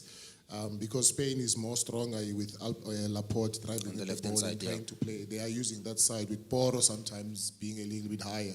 So I think that's the first thing, is to adjust the line. You know, I think it's starting too deep. To Spain's advantage, even Simon is pushing higher up, even for the balls behind. Now he plays as a sweeper. I think for me is to just adjust the line a little bit to close the inside, because as Matthew has mentioned, Spain wants to use the numerical advantage inside. Close the inside, don't allow the passes inside, but also they're smart. They go around and then they go inside again. You know, if you close the inside in the initial press, they go to Cucurella, Cucurella back inside. And then that central channel is open again. Because obviously they have one man less defensively with Messi not being really, really active. Yeah, it's quite for now easy for Spain to break them. It's like bit by bit. It's like a domino effect. When one dies, everyone, you know, with the chances that they create also in the center channels. This guy likes being a superstar, but it suits him being a superstar. I'm looking at Ronaldinho there and Ronaldo. They're entering nicely. Coach Papi, of course, Argentina, you know, they've hurt a lot of teams in the second half, more especially 79 minutes going into, you know, the end of the match. But of course, the Spanish national team as well, it's very difficult to break down. You know, they hardly ever concede. What should Coach Scolani do now? You know, looking at the fact that they're dominant, you know, the counter press is really aggressive. You can see a Rodri really, really pushing a little bit higher. What do? You want to get your Messi involved in the pitch. What do you do now as a coach? Yeah, if you look at Argentina in this World Cup, they've been very aggressive in the last 20 minutes of the match, and that's where they get their goals. So obviously the coach, the intention is to absorb as the pressure as much as he can, because Unabo Martinez on the bench to try and obviously add more mobility and speed to get behind defense of Spain, because even if Manje, you want to make much changes, like Umakeshilo, hold your high, you know you're going to suffer looking for the ball from Spain. So just hold the pressure, wait for those moments, because it's a cup final. You don't want to open up the game too soon. You just have to wait for those moments. And obviously, in the second half, it will be very different. The moments will come. Obviously, you'll have to make changes offensively, and not much of a structure, but at least a personnel, just to bring more fresh players in the offensive side. Other than that, ladies and gentlemen, yeah, no, we've got a party there that's happening. I want you guys to have an opportunity to watch that, but also I think this is the right moment for you guys to come on stage and take pictures with the legends. Nami. You can come on stage and enjoy yourself, take a picture. Don't forget to pose a question. I'm expecting Ryan to give me a question to ask the legends. Of course, there's a t-shirt to be worn. There's a cap as well to be worn. Thank you to our sponsors, like I said. Other than that, Mark, prediction, last 45? I'm still going with Spain. Spain? Yeah. You said 2-1, eh? No. 2-0. 2-0. Ooh. Matthew? Still Spain 1-0. I'm going to add in a red card for Argentina. I can see it happening already. I can see it happening. Where's it coming, Matthew? Where's the red card coming? A particular Spurs player. All right, there's a red card coming there. Spain 1-0, Coach Papi. I've predicted 2-0 for Spain. Do you have Argentinian fans? Yeah. All right, ladies and gentlemen. I'm saying, what did I say, Gonje? I even forgot my prediction. Now that Spain is dominant. Yeah, no. Messi to win this one. Other than that, Maybe ladies she and has a gentlemen, come question. Maybe she has a question. Do you have a question? Seems like she knows football. Please give her a mic.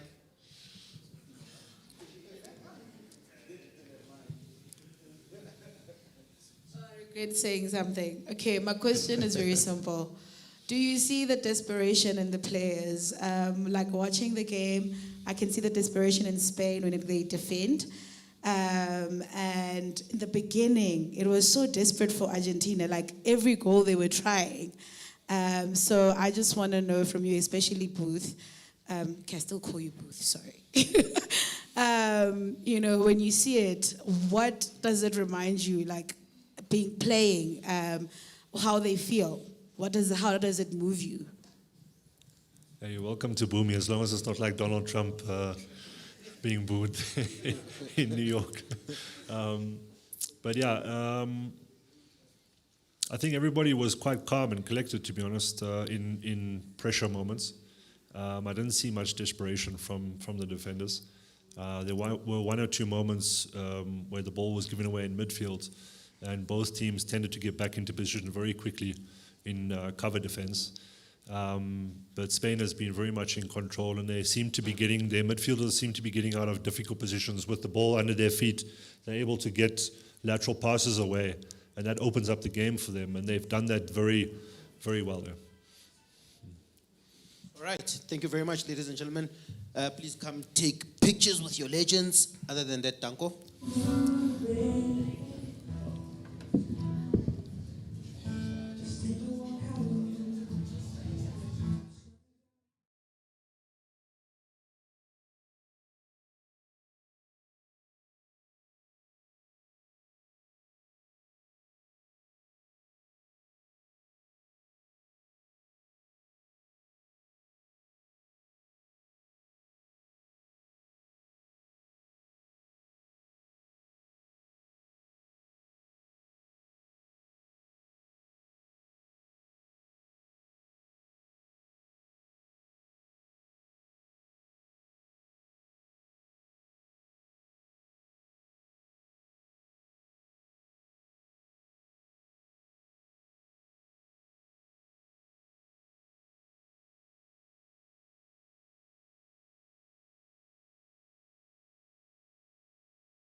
start again.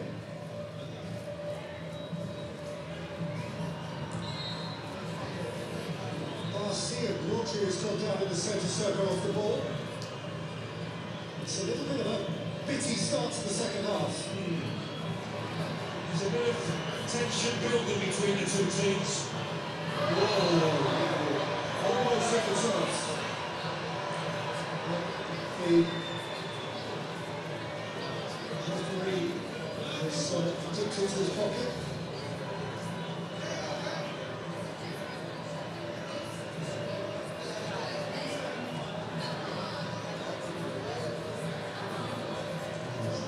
So nudging the back and goes down quite softly here.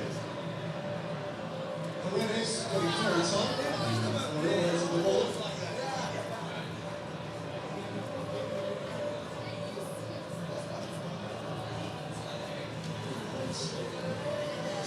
His name that has been taken. His mark. Early on in the second half since coming on, Paredes.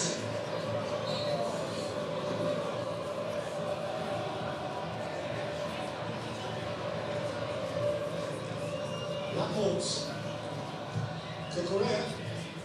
Luis. Rodri.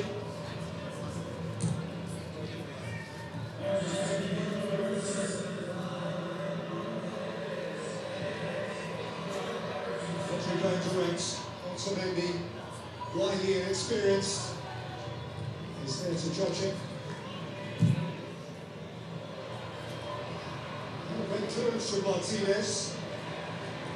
They couldn't find a route around Romero. Maybe not to get Olmo involved as much as they have previously in this tournament. Spain has been a key player for them, finding space, being able to turn towards goal, looking for the Argentina or any other teammate. Dealt with him well, Argentina.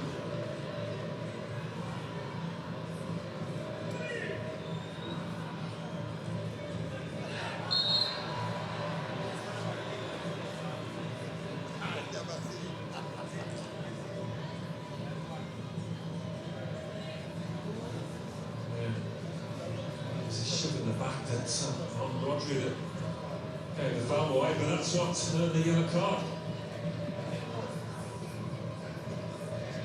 The offence from the half-time sub.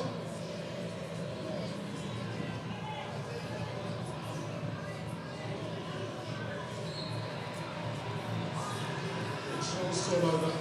It is very, very stop-start.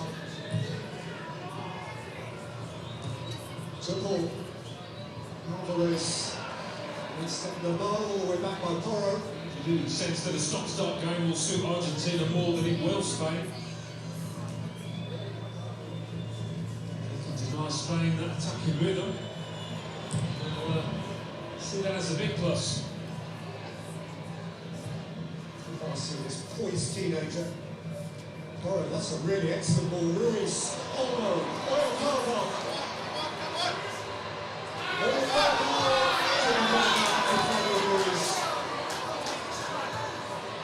First real glimpse of Spain at their smoothest. Yeah, but Argentina stretched a little bit.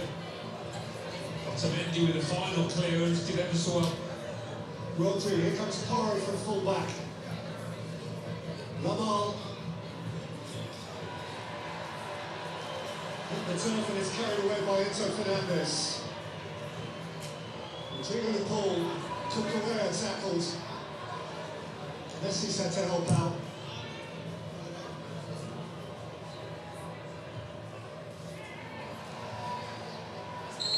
Alvarez in a collision on the halfway line with Ivan Laporte.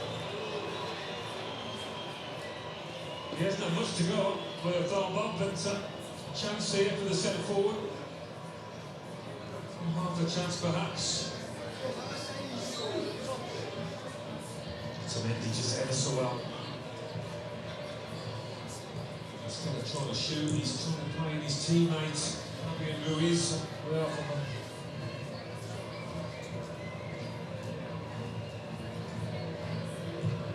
Through by Kubasi. This is Danny Olmo. And it was nicked off his toe at the last by Montiel.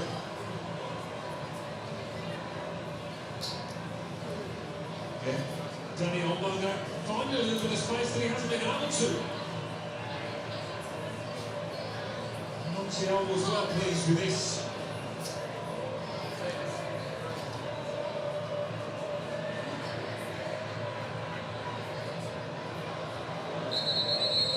Last cast, every impact from Montiel, and that is Argentina in a nutshell. They leave nothing behind.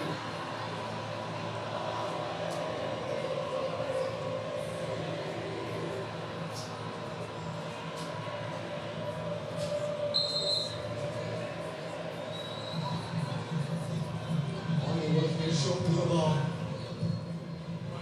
Morota hoisted in, beyond our goal the ball.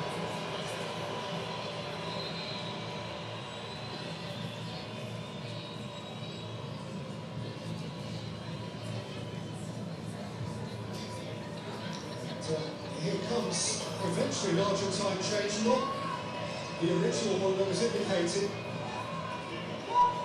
Gonzalo Montiel's last touch of the game was a very important touch. He has been interchangeable to a large degree at right full back with Noel Molina, and the Atletico Madrid player will replace him now.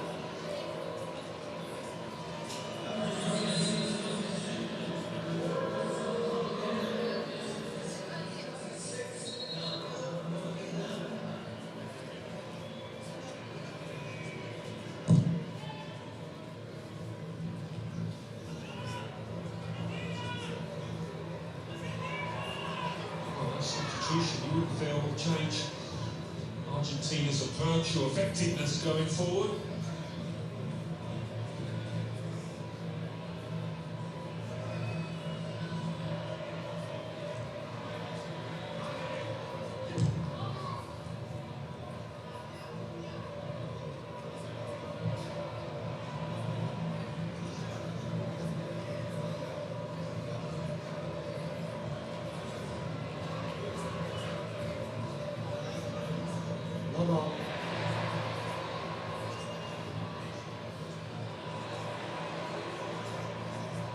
Rodri.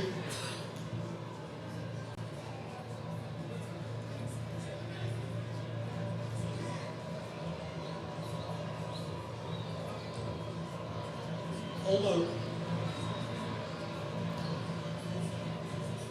Lamal. Luis. Rodri. Danny Olmo. Poro. Full contact and what a free kick. Decent position. More than decent.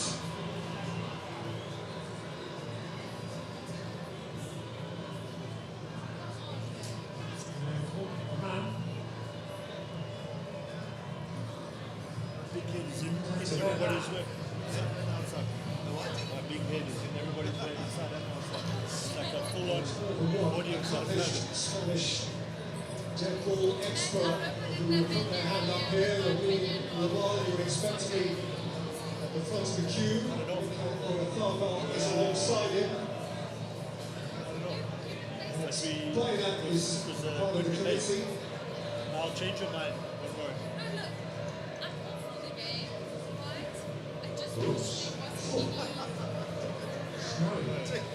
The refs had run up with his spray. Softness. I just wish there wasn't one of this, like, if you want to run around like that, show me blood, show me scratches, show me something to warrant the reaction. Showmanship. So yeah, I'm just saying, One of those three, Final Lamal, Oyarzabal. Sure. No, it's something that we have to.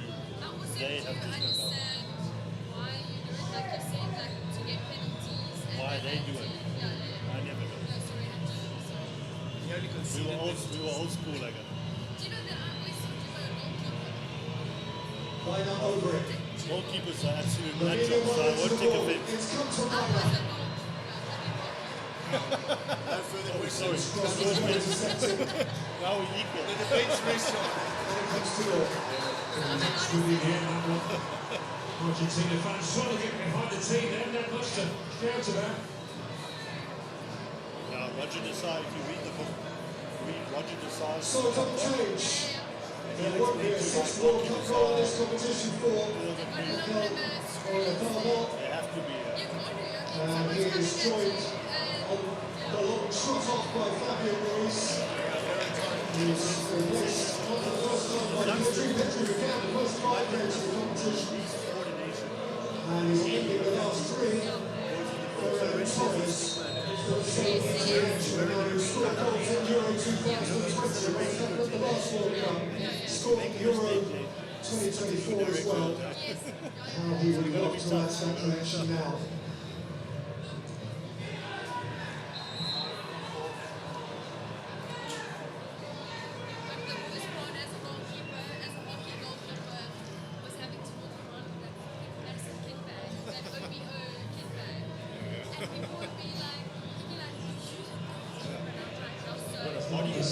Argentina can stay in this. I don't think Scaloni will be. You've got to feel sorry for your parents as well. Substitutions. Like you're the most expensive player on the field for your parents. Goes over and receives nothing by way of sympathy.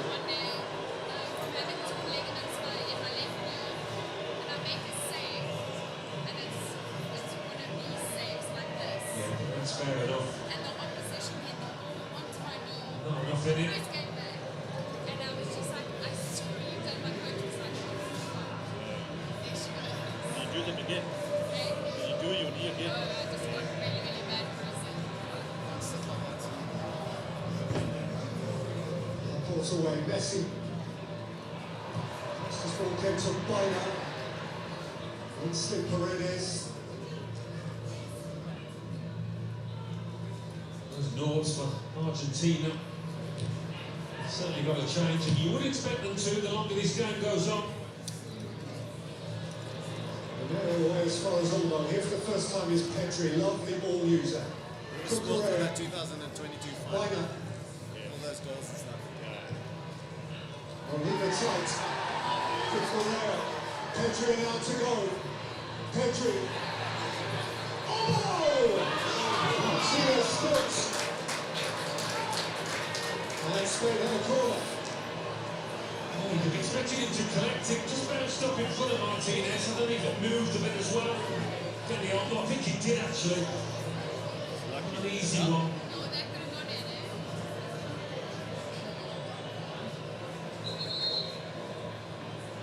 It's weird to think that the goalkeeper. So on the medium long corner for Spain. World champions. Plays for Aston Villa.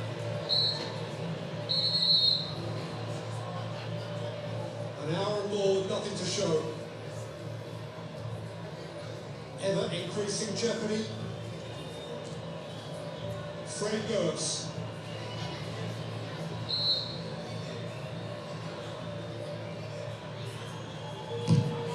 The ball flat to the near post, away from there by McAllister. Porro. Oh! It's away behind around the corner. Paredes. So you would have been fully in control. Of this little flick 10 of Paredes. It was an important one. The Spain players lurking behind.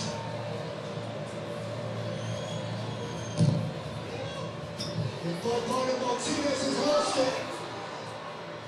Neymar was battling for it.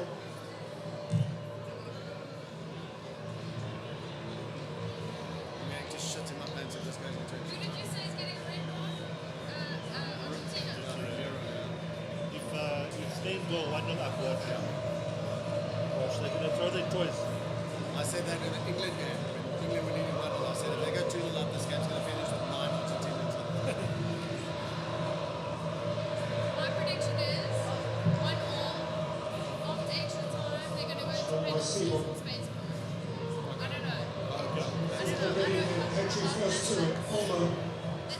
Cucurella. Baina outside of him. Baina to lift it in. Out of the reach of Ferran Torres, but Tagliafico's taking no chances. Yeah, you have your mark behind him. Messi's been advised.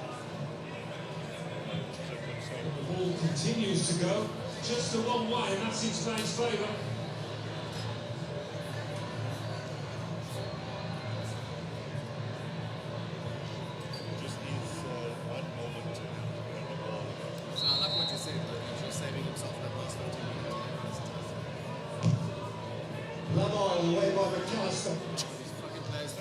again by Porro. Lamar, he's got between the pair of them. Lamar!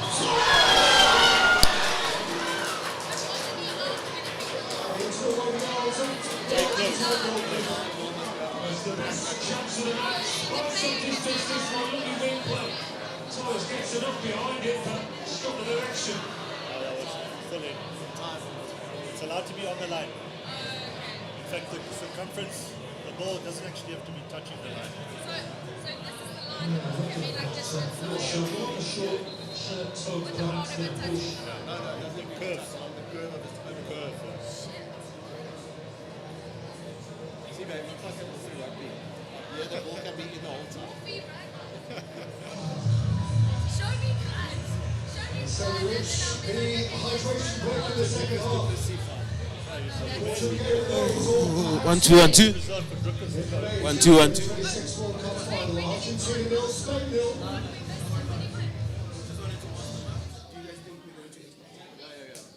1 2 1 2. Yo. Tomorrow is Monday. I think you guys should start calling because we are going to extra time.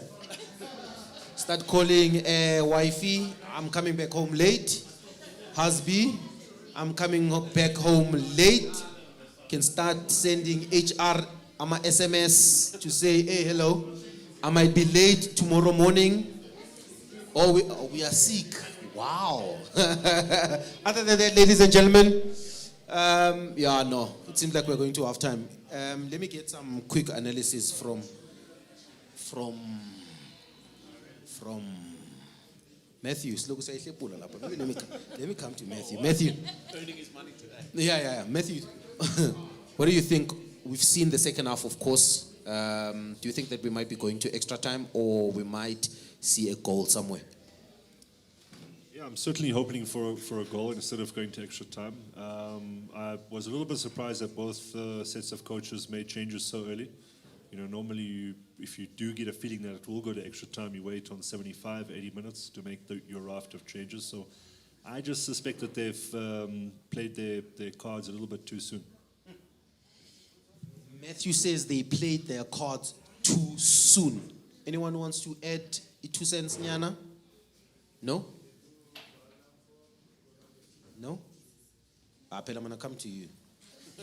Maybe that's the best option. Other than that, enjoy the game. I think we are...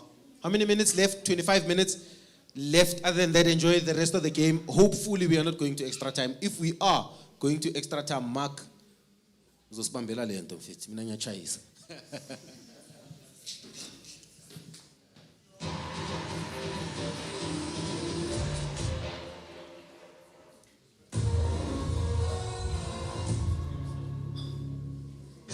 Paul and Romero. A sense, Alan, that one of those is out of necessity because Romero seems to have a problem. The other is a choice. Yeah, Simeone will play in the Paul's position, a bit more energy, younger lad.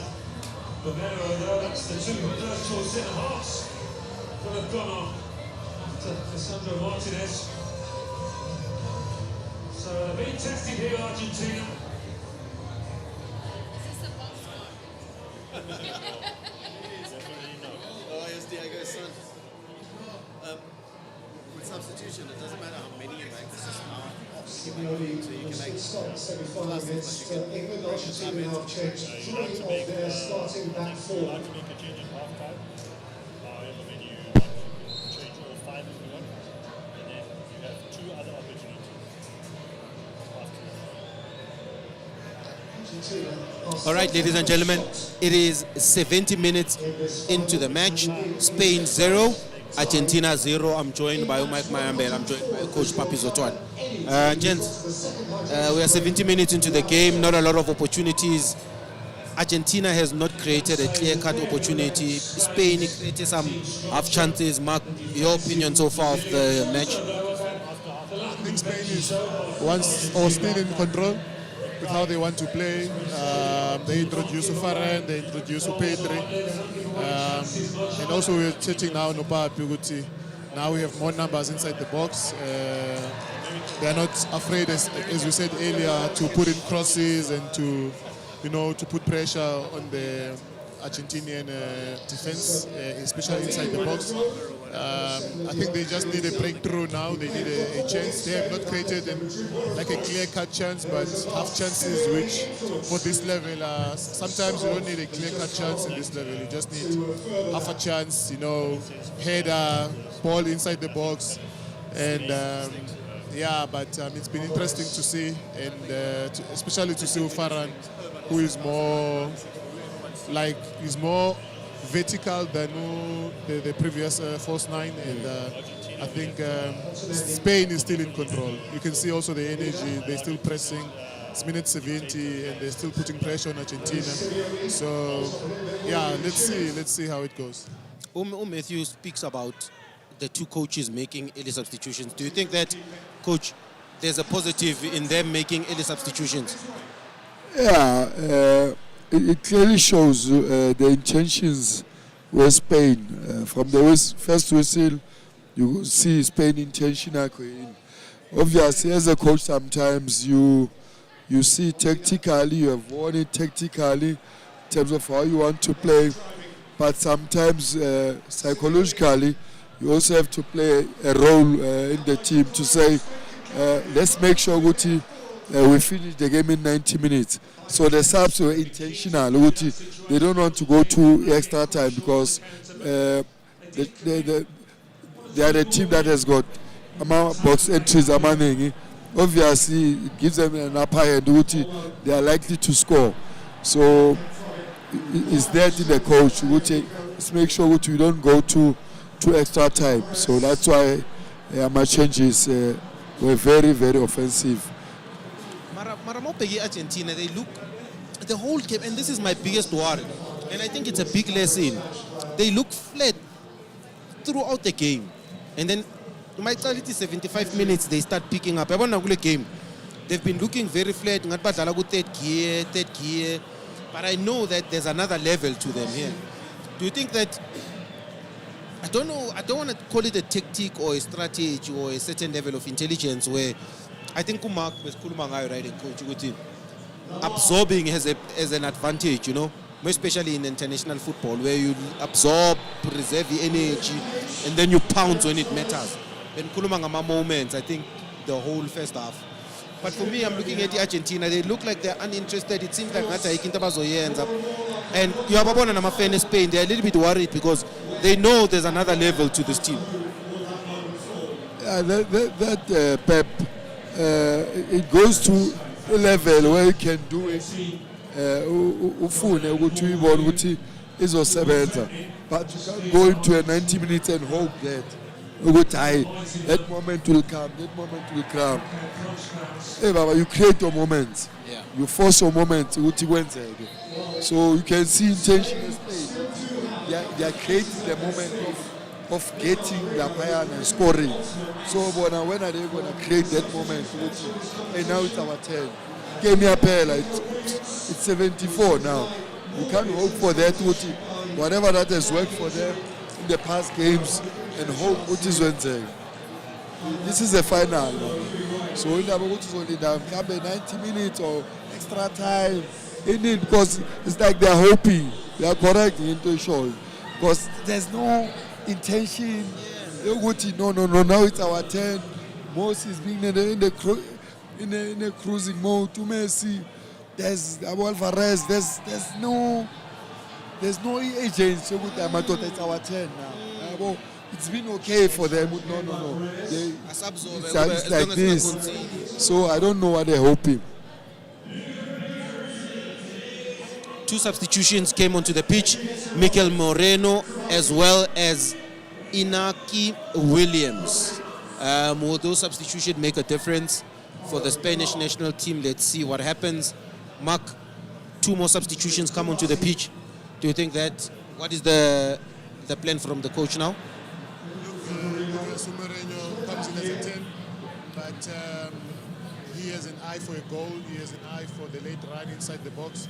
He has scored 2 winners for them in the past 2 games. He has an eye for a goal for sure. Obviously, the reason he's not starting is because he's coming from an injury during the season in Arsenal. and then he came late. I think before the last game of the season. So it's been. But that's a foul, eh? Yeah, pushing from behind. Sorry, Mark, you can continue. So also with William, you know, he's aggressive on the wide areas. He's offensive, he's vertical, and he creates a lot of moments for them. And, yeah, I think it's a positive. It's a positive substitution because it's a positive. For me, it's a positive substitution that gives energy. When you bring in an offensive player, you bring an offensive mindset to the players as well. You can see how offensive is being at the moment. It seems like Spain is probing and probing, creating opportunities, taking shots outside the box. Martinez is making big saves, eh? Avukile Martinez. Le World Cup avukile strong. So mara yakhumbula kudala masakhula bekuthiwa ama center back ishawa abantu abane experience, I center back ishawa umuntu okosokajwayela ukuthatha responsibility. Nini bebathi kumele ushade kuqala ukuze ushaye center back eproper. But nowadays in modern football lentwana zama center back amanje azinzima lezi ngathi hayi le ukhubazi le mawucheka nabombokazi. If you look at nje global football, even now in South Africa, I think that if you look at ama center backs now, you look at the age, you look at the profile, young, physical, speed, tactical development as well, intelligence. You know, I don't know, man. It seems like the role of a center back is moving from experience to more energetic players who are young as well, youthful in terms of experience. I mean, I think we spoke about the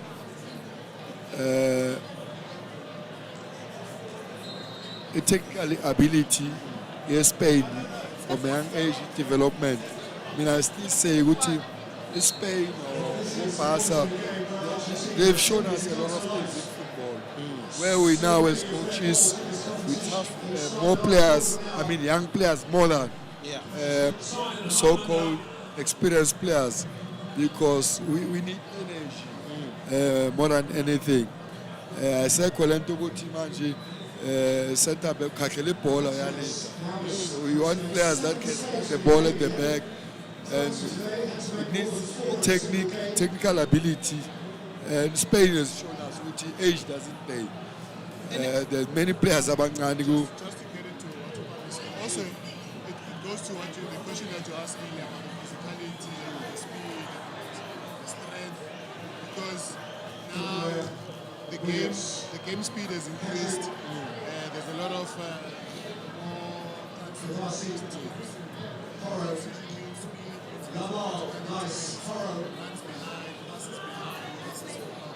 you need players that are capable of defending those demands. You know what I mean? Because if you're going to have a 39-year-old who's slow, doesn't have speed, cannot defend his depth, it becomes difficult. And now you're going to suffer a lot of teams that are playing against you. So now you have to manage the speed of the center forward, but also with the technical ability, being able to out from the back. That speaks exactly with the conversation we had earlier of having players that are multifunctional. That can defend, that can still play, but also do the same help the team defend as well. So it speaks to the game of the future and how the game is now and where. Decider.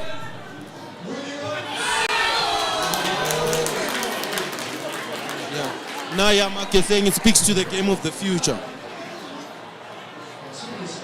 Hey, Mark, I'm saying you were saying that it speaks to the... What's wrong? Le ngathi possessed le uSimeon kwayibona ngathi possessed inyanga mara nayo ukukurela lapha yana naye. You know what I wanted to ask you, Mark? I wanted to ask you with regards to, you see a lot of players now, like Abu Sadio Mane, the boy who's left-footed now at the back, Laporte. A lot of players that have left European football. The boy Valencia from Colombia, Ecuador, I think, as well as Rodriguez. These players are not playing in European football at the highest level. But when it comes to the World Cup, it seems like they are still at the same level. Pegu Messi, for example, as well. MLS.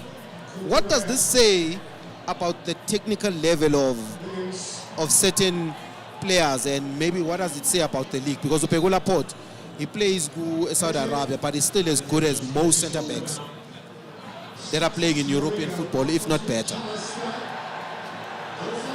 For me, football is it's an investment it's an investment that was made in the past. It's not what they're doing now. It's how they were brought up. It's how they were developed. It's how they were trained when they were playing at the highest level. It's the information and the experience that they have. This is what keeps them at this level as well. And secondly, also in those leagues, as much as they are not it's not the high level of football, but they still operate as a high level of football in terms of training, in terms of nutrition, in terms of everything that is development, and the coaches. You can see now also in Saudi, there's a lot of European coaches. Now the current Portuguese coach was coaching Ronaldo Al Nassr. Inzaghi was at Al Hilal. So they still have these coaches that understands the demands. Even if they have Abu Cannavaro were there as well, they have played the World Cup as well. So for me, it's two things: is investments from the past, but also those leagues they still have the same demands in the same league. Even if maybe physically it's not the same, but they still require the same. You look at Sadio Mane, Kante, a lot of players, the player from the striker from England, Ivan Toney. Ivan Toney.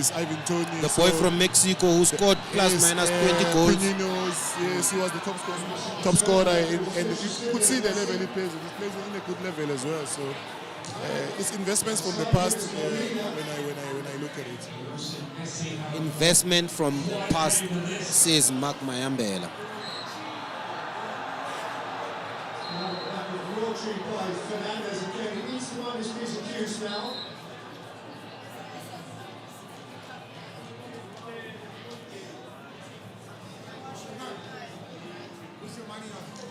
President engrossed, the world engrossed. You may, like all of us, be required to consume extra time.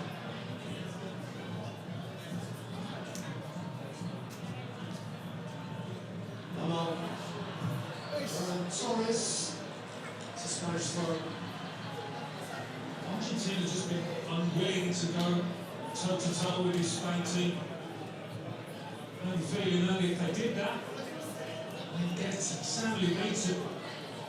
So the game plan, this is it, has worked so far.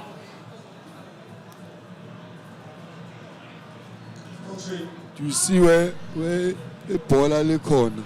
Everyone was Spain because of the distances. But when they lose the ball, everyone is close. It's only Kukorel and Amanje is trying to come out. But if you look at my distances, what 10 meters, 7, like that distance, yeah. 5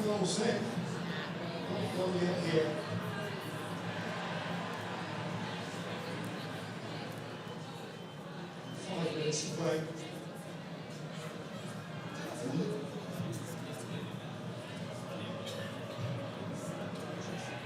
Yeah, I believe.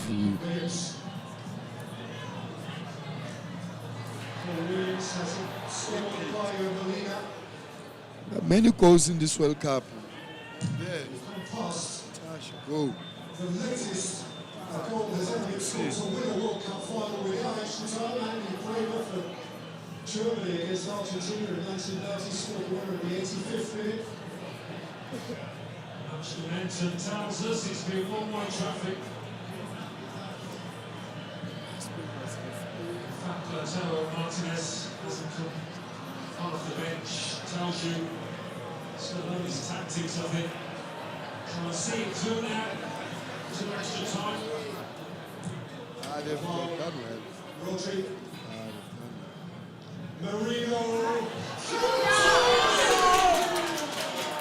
Still on. Always a difficult attempt that. Not the swing of the right boot, but as he bounces up, it's hard to swivel and get a clean connection. Also hitting on target.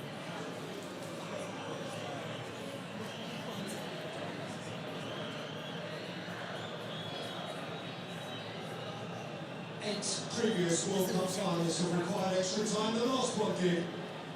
Scaloni had to suffer it. Indeed, 4 of the last 5 have required extra time. And this one is ticking ever closer to extra time. But there remains time. Pedri, Lamal, Laporte.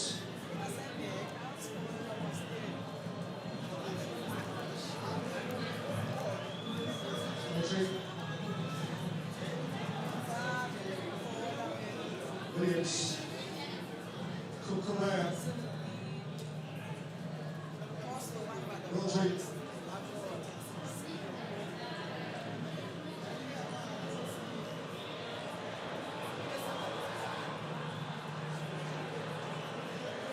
Williams.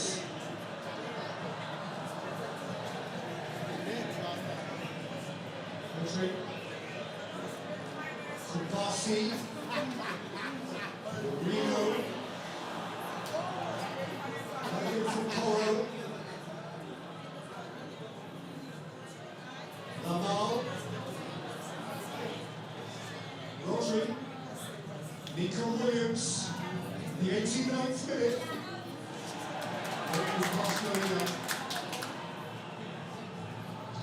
Defiance of that Argentina's defending. To strict Spain that the way they have. Best chance I think they'll concede will be that fair Ty's hair.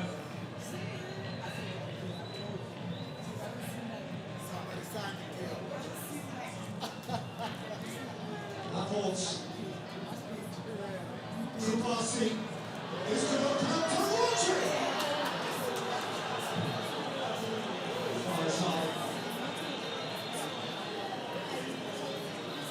Spain, of course, when they won it in South Africa 16 years ago, themselves with 1 extra time, deep into the Johannesburg night before Andres Iniesta came up with his moment. Then for Vicente Del Bosque. How many of these Spanish supporters were there on that famous occasion, who knows?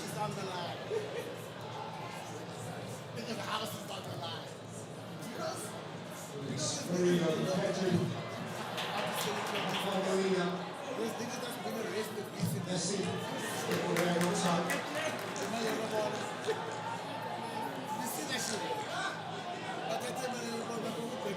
There are really only class of 2010.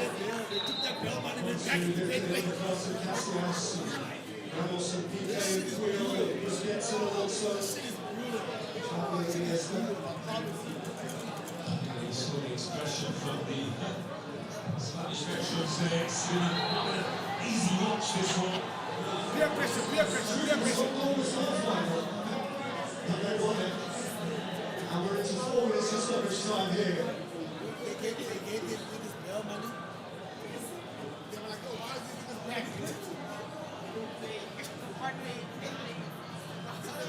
If we think about it, we all take this bail money and go back.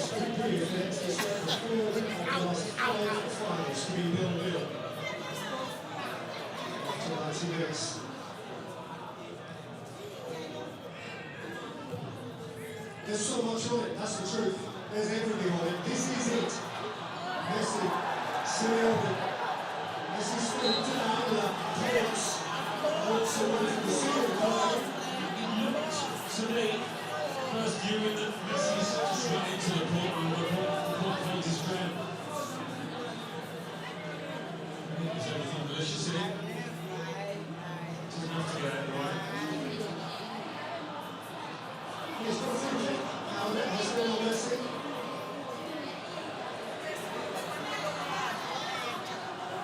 And this would be the ultimate execution of Argentina's game. If there is spirit, this makes it a game. Their support comes to life. Effervescently colourful.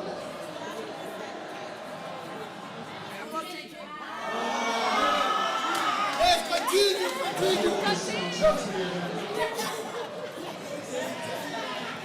Messi goes wide for Syria.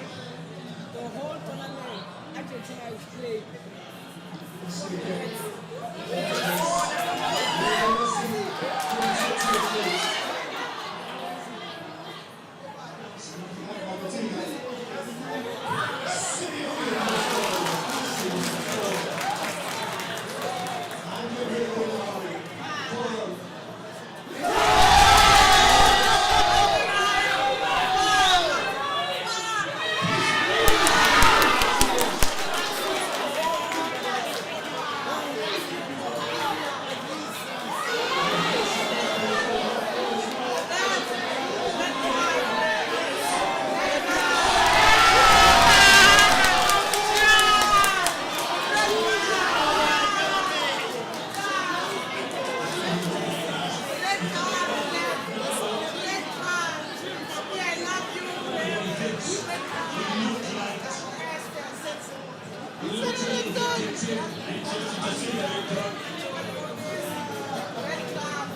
Indeed, the third Argentinian player after Pedro Montalban, Gustavo Desotti, in 1990.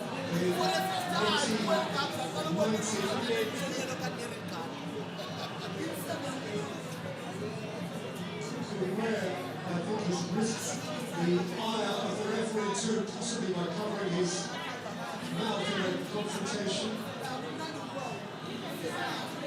This was the referee actually said something over the Capia for covering his mouth while talking to the phone. Let the Wolverine defender earlier in the tournament. There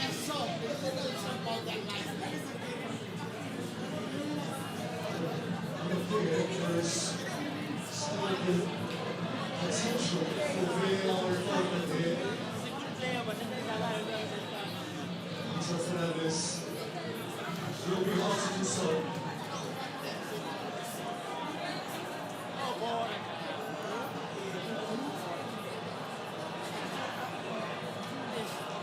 Notice the moment Kukurea goes to Messi.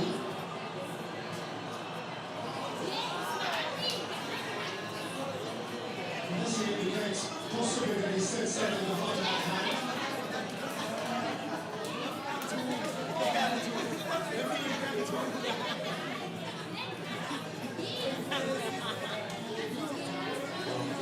Defiance, really hard action, but it's going to be incredibly hard now. It does go to extra time. Also respectfully in 2010, victims of against 10 men after Johnny Hartiger was sent off for the Netherlands. Country.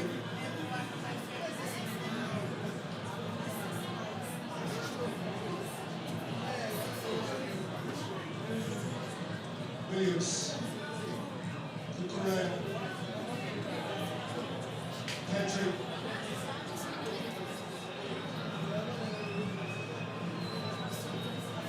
Rodri, Lamine Yamal again to tease Tagliafico right in the middle. No one past it. After his way, Kukurea into it. Set it up to the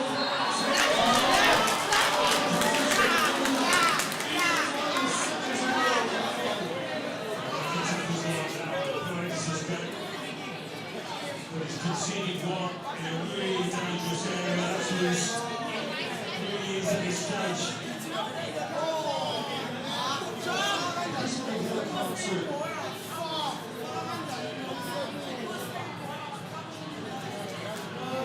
This may be the last kick before extra time. It may be the last kick full stop.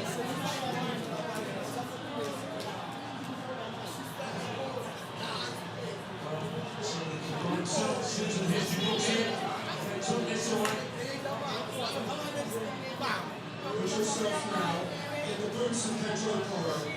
Put yourself in the boots of Lamine Yamal. The whole world is watching. One moment, one kick of the ball. Overseen by those who went before him. As the sun beats down the New Jersey. Now hit the wall in his last attempt. Last attempt of the game, Lamine Yamal. uMark Mayambela athi intwana encane bewuyisusa la, but this time around akunantwana esukayo next. Le ntwana leyo yolibeka ra top corner. A big moment for big players. Le ntwana leyo ifuna le yathanda ucreate history phela igrip zebhola uzwa esani ngifila ngathi goal le. Phela siya ku extra time if le ntwana ayikho. Ene ingayiphezulu on the ground la, nje la. Outside, by the wall. And I say over the wall. Maybe Paul is a surprise. Haya tu ithathu ya muzu.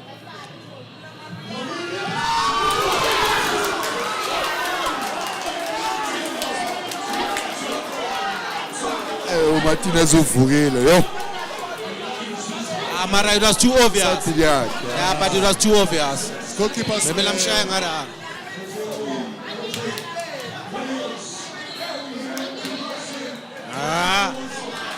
Defending with everything here.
Went through this style December of 2022.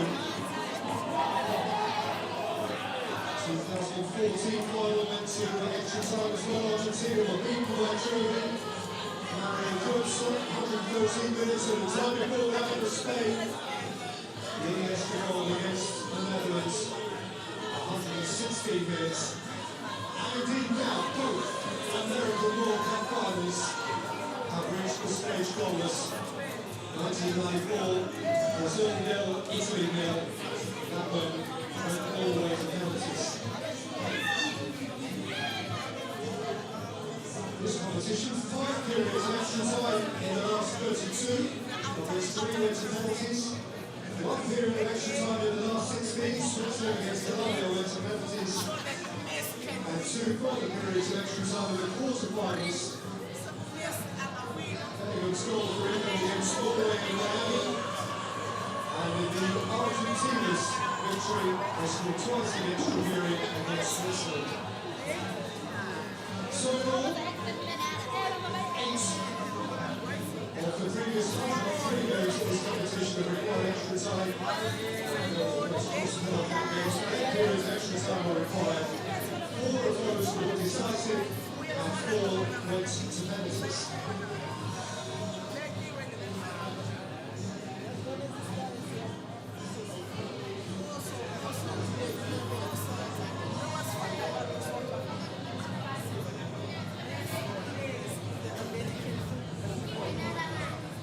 The requirement now for Spain to just keep on going is surely much easier said than done, because they must feel as players that they have thrown everything at it that they possibly can. Yeah, maybe. I mean, they got to the byline a little bit more in the last 15 minutes than they had for the majority of the game, but precious few chances created. Just got to keep cooking away. That's all we can do. Keep believing.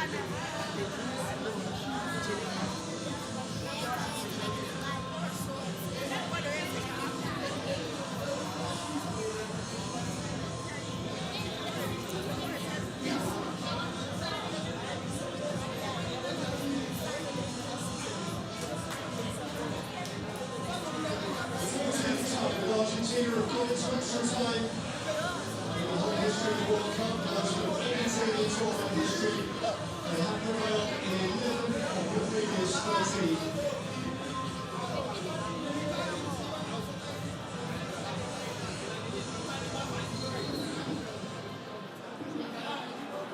Goalkeeper Izinja Martinez has made 10 saves. That is the most by any keeper in any World Cup final. So Spain presumably to keep on pressing here against the 10 men of Argentina. Argentina is the most cussed of football nations. Refuses to accept when it's beaten. It's right up against it now. Rodri. Williams, facing by Molina, supported by Cucurella, who sees so much of the ball. Pedri. Cucurella. Williams.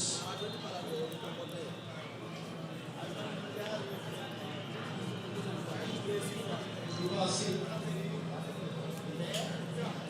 Lamal. Porro. Lamal. Porro. Ferran Torres surrounded by 3. Porro wasn't doing well. Talifico has a free kick.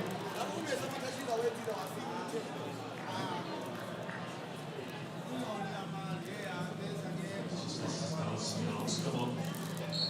Benefit. Something to admire in how dogged they have been, Argentina.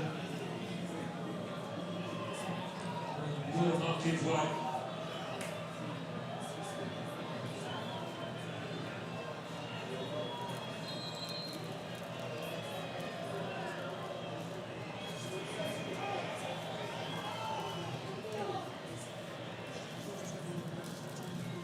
Martinez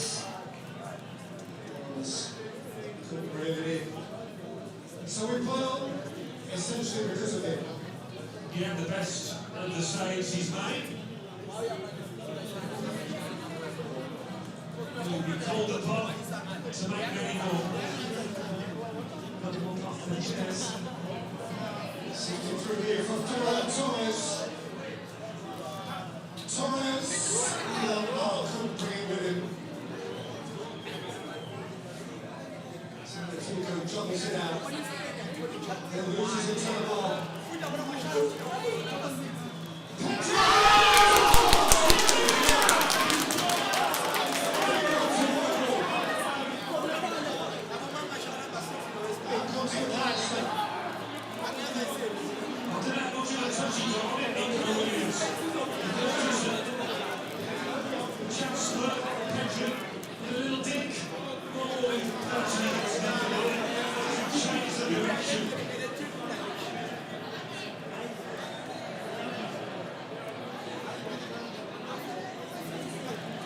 Argentina are cleaning up the midfield.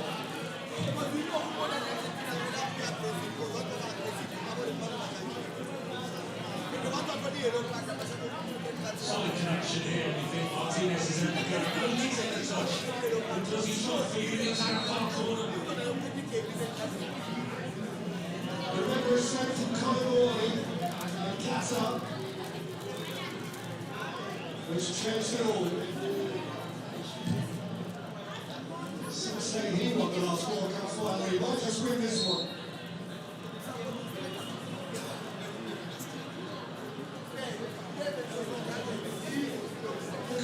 Incredible to see though that 0 against Argentina. Who would have forecast that?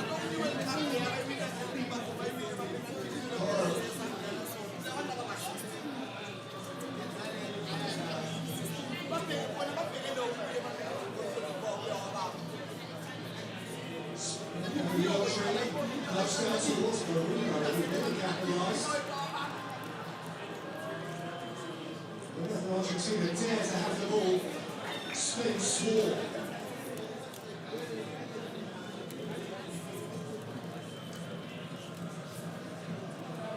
One of the most one-sided, perhaps the most one-sided World Cup final ever, and yet there's nothing in it. Did not see it being quite this one-sided, I must admit. Didn't think Argentina would really go toe-to-toe, as I said earlier, because Spain will pick them off. But such a really hard defensive action from them. Williams. Really good tackle by Molina, who chases after his own block. Similarly headed.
Very interestingly, they're going to throw on two players who haven't kicked a ball in this World Cup before now.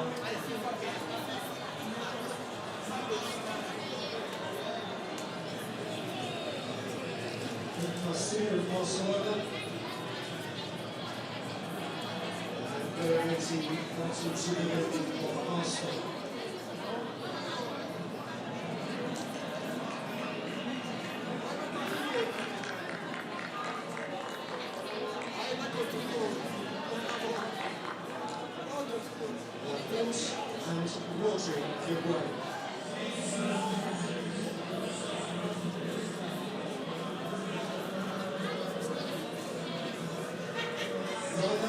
playing at all for tonight, no 10.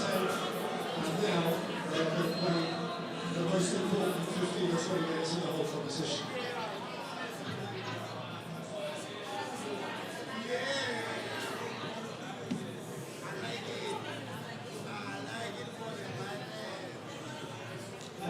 Torres, Williams,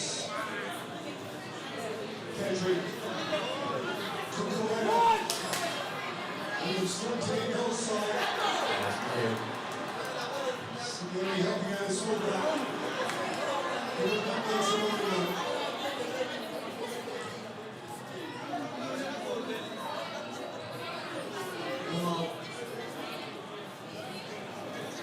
Simonelli, champion of England with Arsenal. Kukurela. Heading towards Mourinho.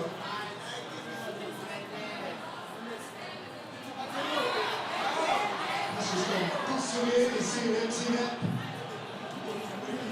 It's been penalised. Contact there. The first spotted that. That's top class. Just backing in towards the end.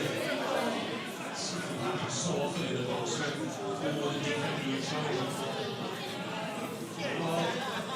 Porro, Pedri, Kukurela, Williams,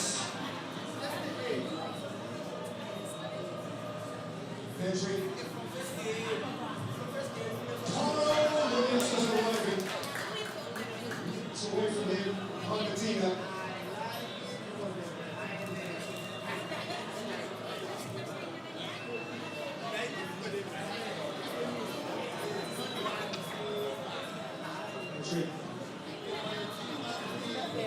Simonelli,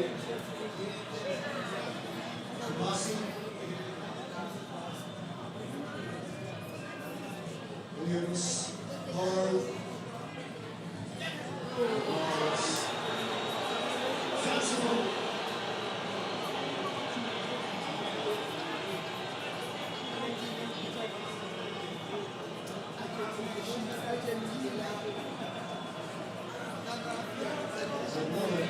Change here from Scaloni, which effectively says he's giving up any last vestige of attacking his head.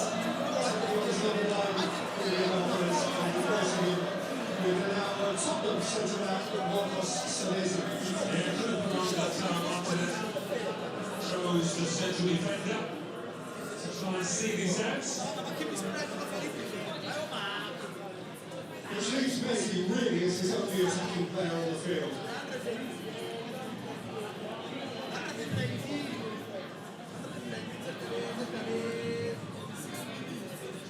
There is Messi, now John by Garcia.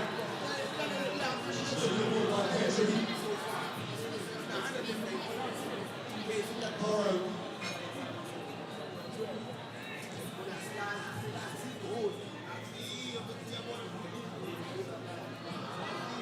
Simonelli. Pedri. This is now Kukurela, Kevin Williams. And Williams.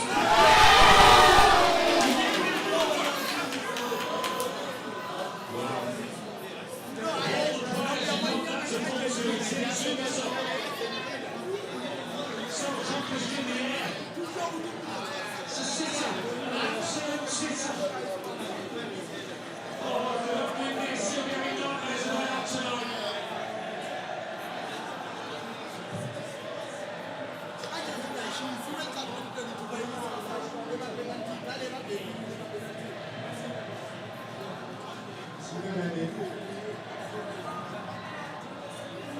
Pedri. Garcia. Kukurela, Williams again.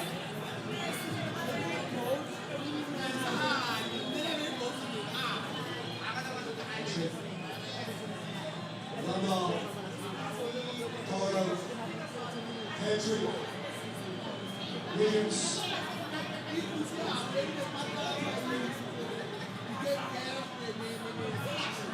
Williams. Savamo, Paredes. Taking away from Messi.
Skills.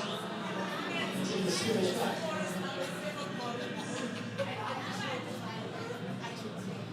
Paredes.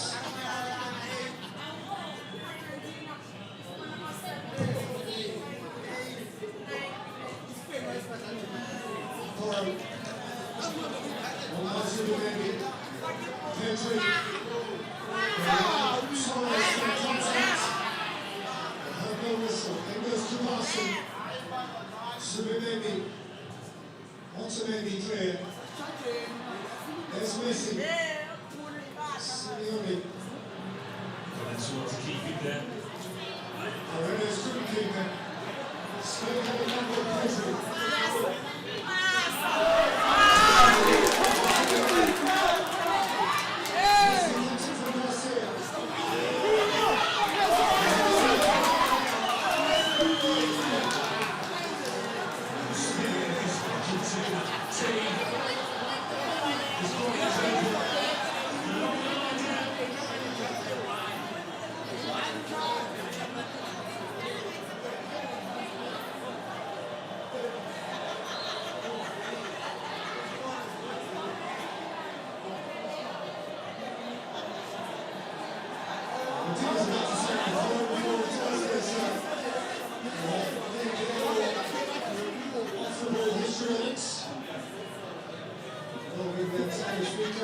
Torres.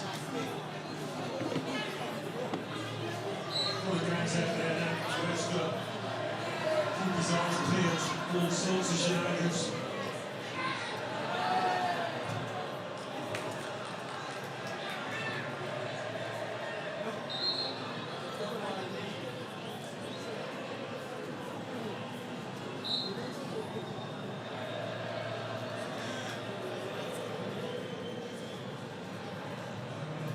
One for Torres.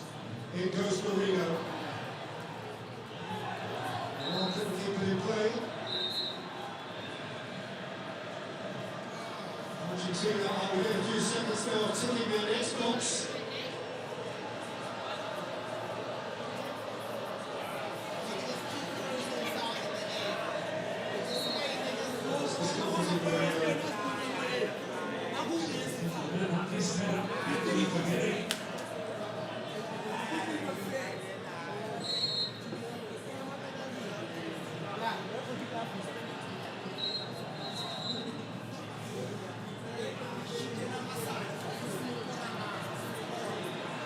So half time and extra time, and still nothing to show. But Okay, it is a halftime. It is a halftime. It is still 0-0. Spain 0, Argentina 0. Another 15 minutes to go. Spain keeps on creating the half chances. Mikel Moreno should have scored there. Let's see what happens in the last 15 minutes of the match. But other than that, we are still live at Newtown Junction. Our studios, M Studios, thank you to our amazing sponsors. Thank you to MTNFC. Thank you to Sunbet. Thank you to Lays. We are go half time Bafetu. Other than that, it is still 0-0. Let's see what happens, guys. Like I said, let's see what happens in the last 15 minutes of the match. Other than that, Danko.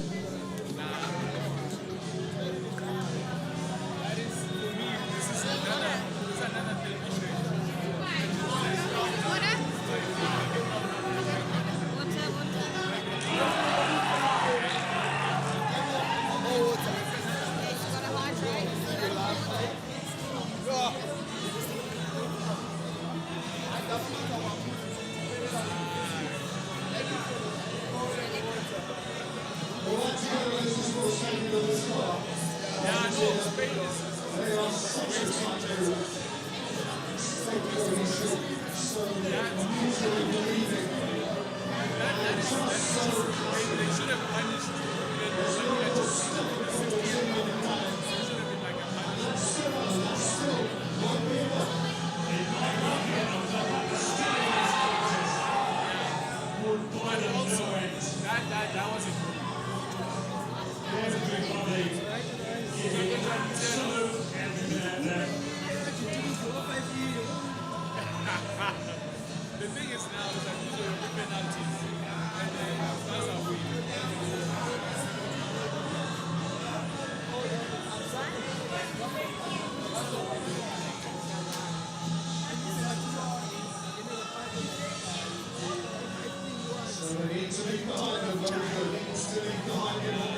taste after 105 minutes with 15 still to play. 15 minutes celebrating these supporters from the torture of a penalty shootout.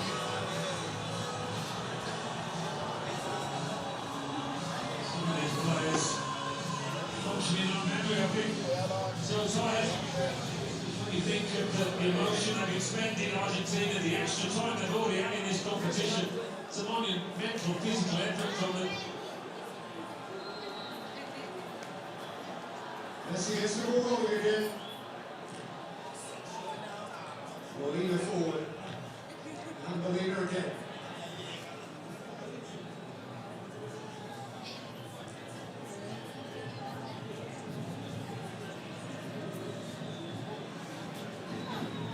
Garcia. Kubasi. Suleiman. He should be fresh as daisy.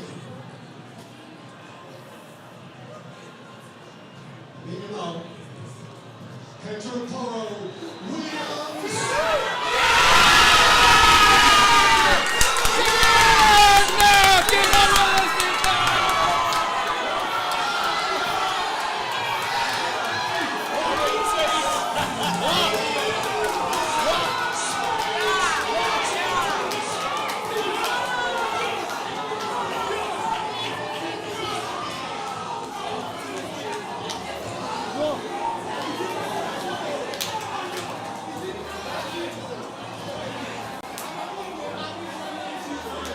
Just when you thought it wasn't going to happen, he was the fountain celebrator.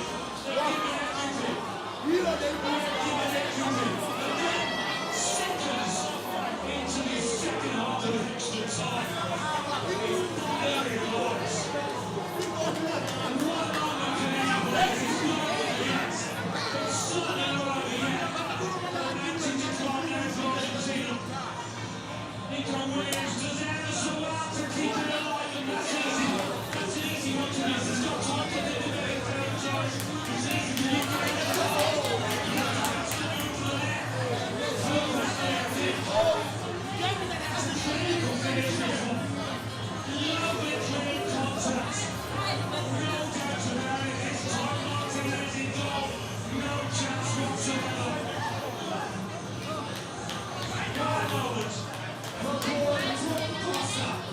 Has taken Spain to within view of the World Cup. And Messi now must capture something.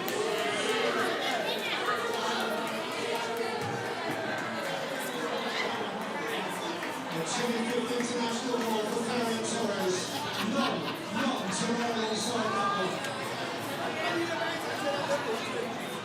He has tournament goals before this, a couple in Euro 2020, a couple in the last World Cup, and he has Costa Rica won at the last European Championships against Albania.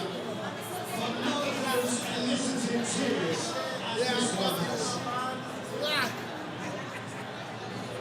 And now it's here.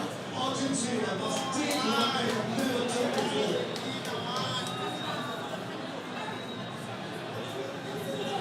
Certainly a switch from that defensive mode to throwing everything at it at the other end.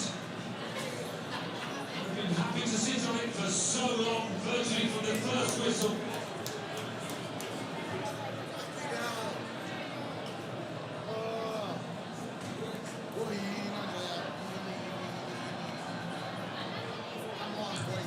Korea, you're set for that. Look at that, 20 attempts to block. Who could say it's Spain with the right team is the one?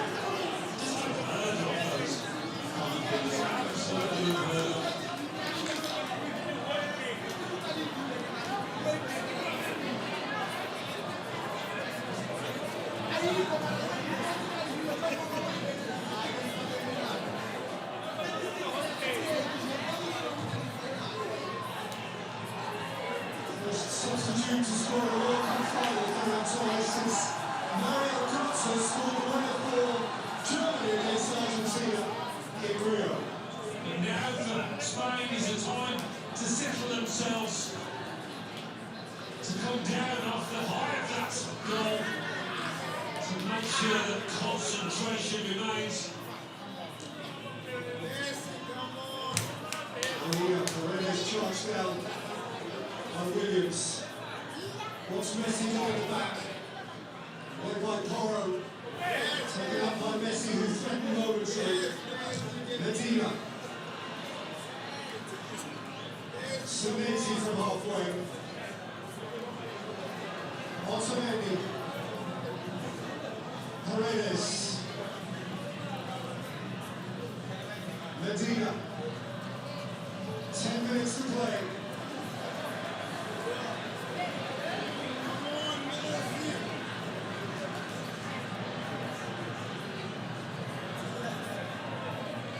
The great thing about this goal, I think, was the fact that he meant to just lift it a little bit. He didn't try to keep him down. He still wanted him to look for the net. And they would certainly appreciate it. Those Spanish forefathers, the great predecessors, embracing the moment of the current cohort.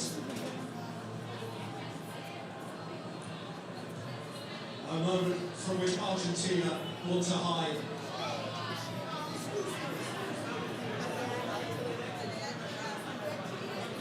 Is there yet though? Twist to this game. Can Argentina come up with something? Marino. Honestly, responsibility to stack up.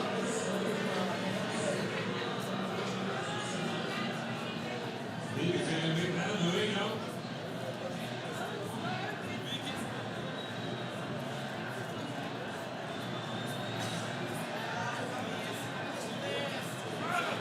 Just will get caught on it there, he's going way out. Always had a terrific soft-footed game from like that. Drifting tournament.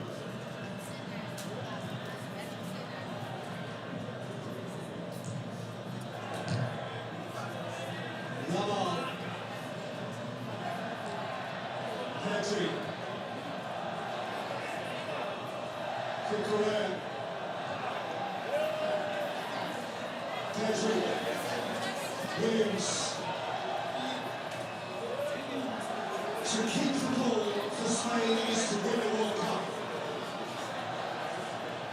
And this is what they do best. Keep the ball. Nobody better. Correa, Torres.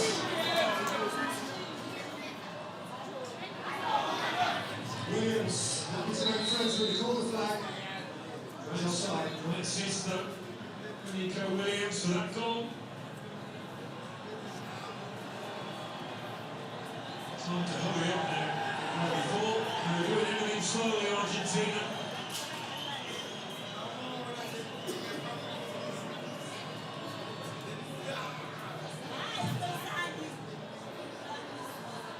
Smashed up towards Simeone.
Rusted by Paredes, halfway for Torres.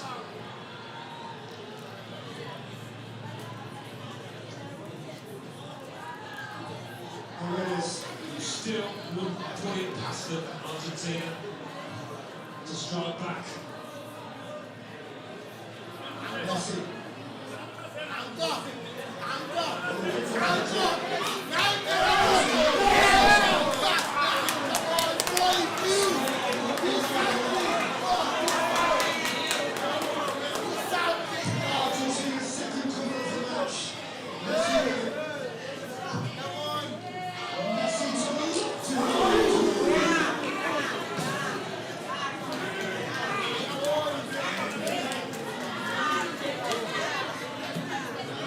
just had plenty of time to get himself out of this ball.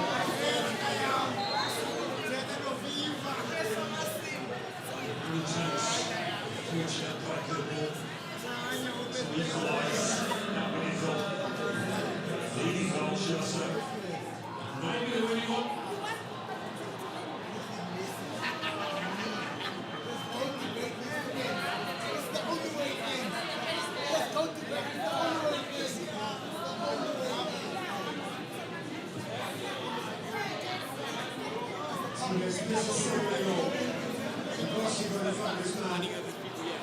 Williams is holding it, Torres is through the middle, Williams in the goal box.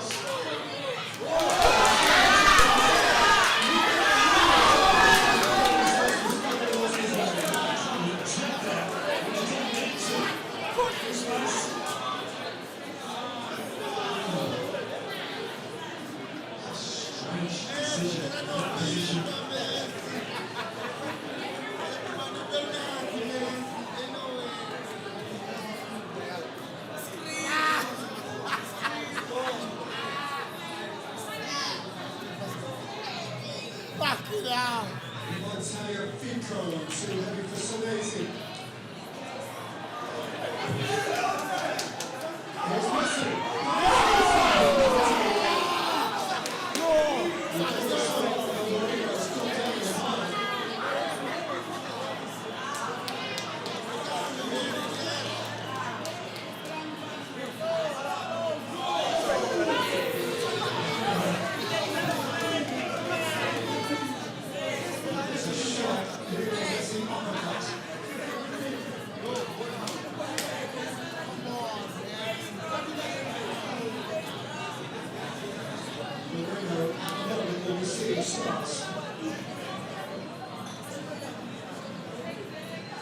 He's been 5 minutes or so of seeing a second star in the Spanish jersey.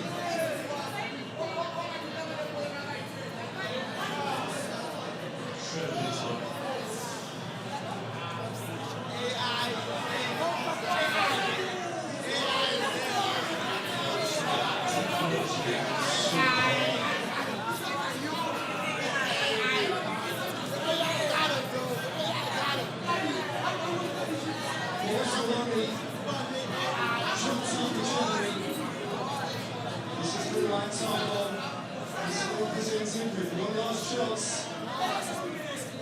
to find from nowhere.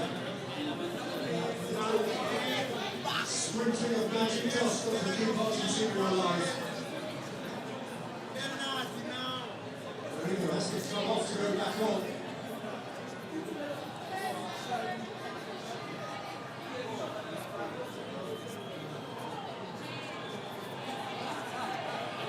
Interesting to see how they restart here.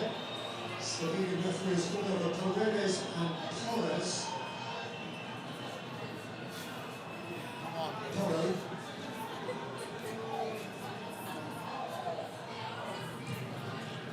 This gets us wrong.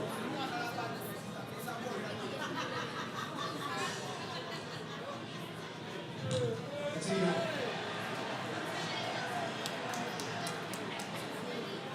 More to the right.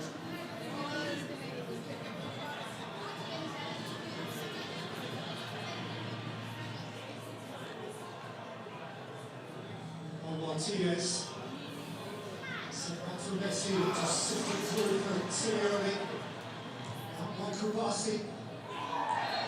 And Williams is still on there, and they win the Spain vulnerable again. Next thing you want to do, give away those cheap free kicks. Give them a chance to float one towards the penalty area. A lot of those Argentina players are going to throw themselves at this ball. The 120th minute of the World Cup final.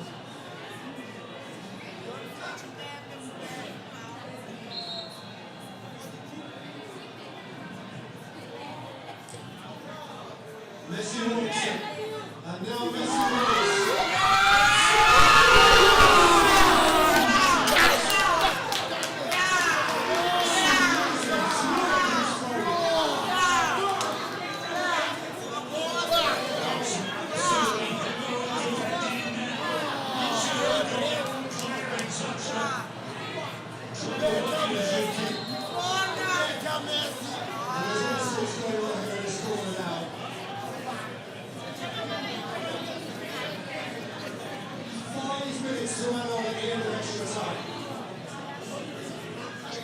There's time and plenty for Argentina.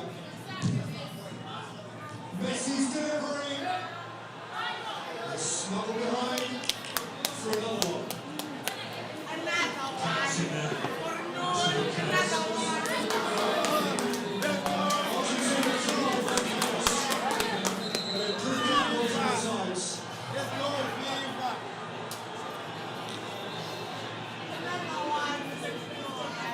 They pray just for one brink of the ball.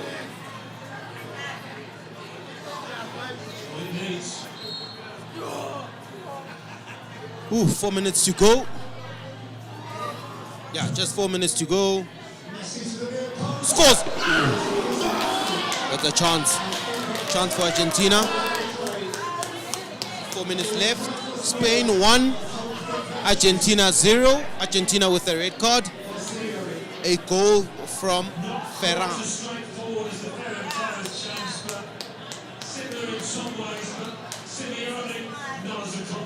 Yo. Yo.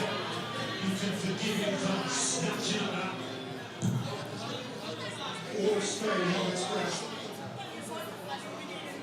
Argentina come again. Torres. Yeah, Ferran Torres is the goal scorer.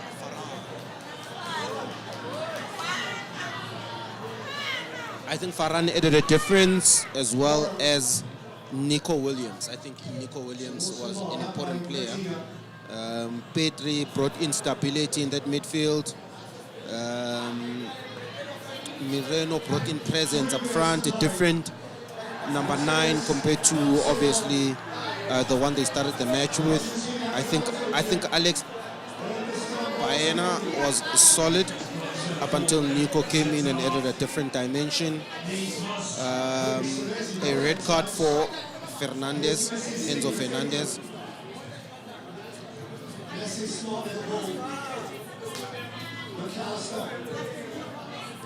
It was in the 93rd minute, just before extra time. We are 2 minutes to go.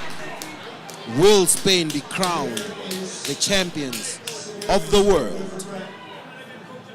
Well, it's a chance. It's not a great chance, but one nonetheless.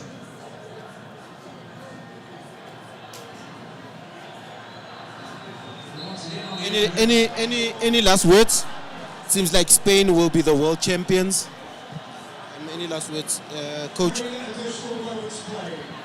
As Shilo Pep, anticipation based on how Spain has been performing gradually. Marco Shilov, they've planned when to pick up.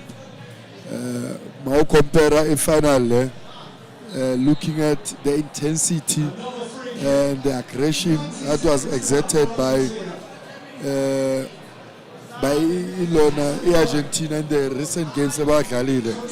Today there's no energy. It's only the last 5-10 minutes as extra time where you see what they want to score. But for the 110 minutes, okay, they've done nothing. So a well-deserved lead. Hopefully, it was supposed to be more than that. Could have been more. Yeah, if it ends like this, as we all predicted, no Messi, no Mark, you could see it coming because of our performances well on Spain. I just hope it finishes Spain is winner because they deserve it. Mark, we are 30 seconds away from Spain being world champions. Last thoughts for the people. Deserved. Spoke about the competition of the two different worlds. Total football, position-based football versus character, personality, and I think Spain dominated the game with the ball. They dominated how they want to play. They dominated the moments. They didn't concede any great chances against. I think defensively it was good, so it was a perfect one. Okay, and Spain are the world champions.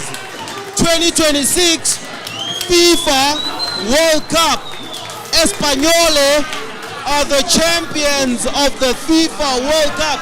Congratulations to El Fonte, congratulations to the Spanish players, congratulations to the young champions, Yamin Yamal.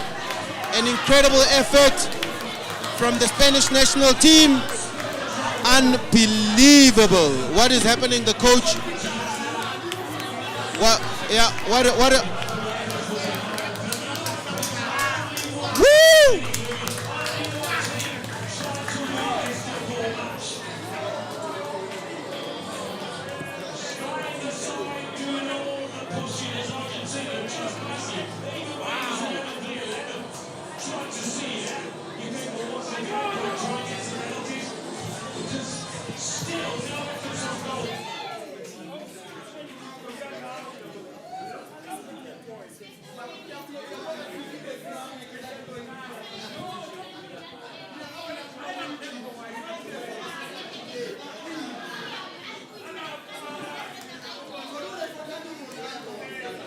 Good match. Why look at the winning Argentina? That's bro. You can't do that not, man. Yeah. Eish, ntwana, dipoisini. Eish. Marihian, they moved him. Marihian, ntwana, he lost. Yeah. He probably touched the ball like 2 times, 3 times.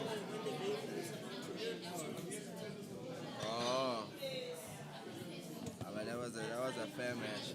Ladies and gentlemen, Spain are the world champions.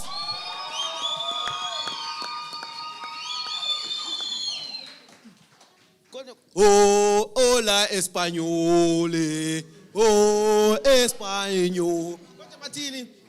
Vamos. What do they say? Oh, el españole.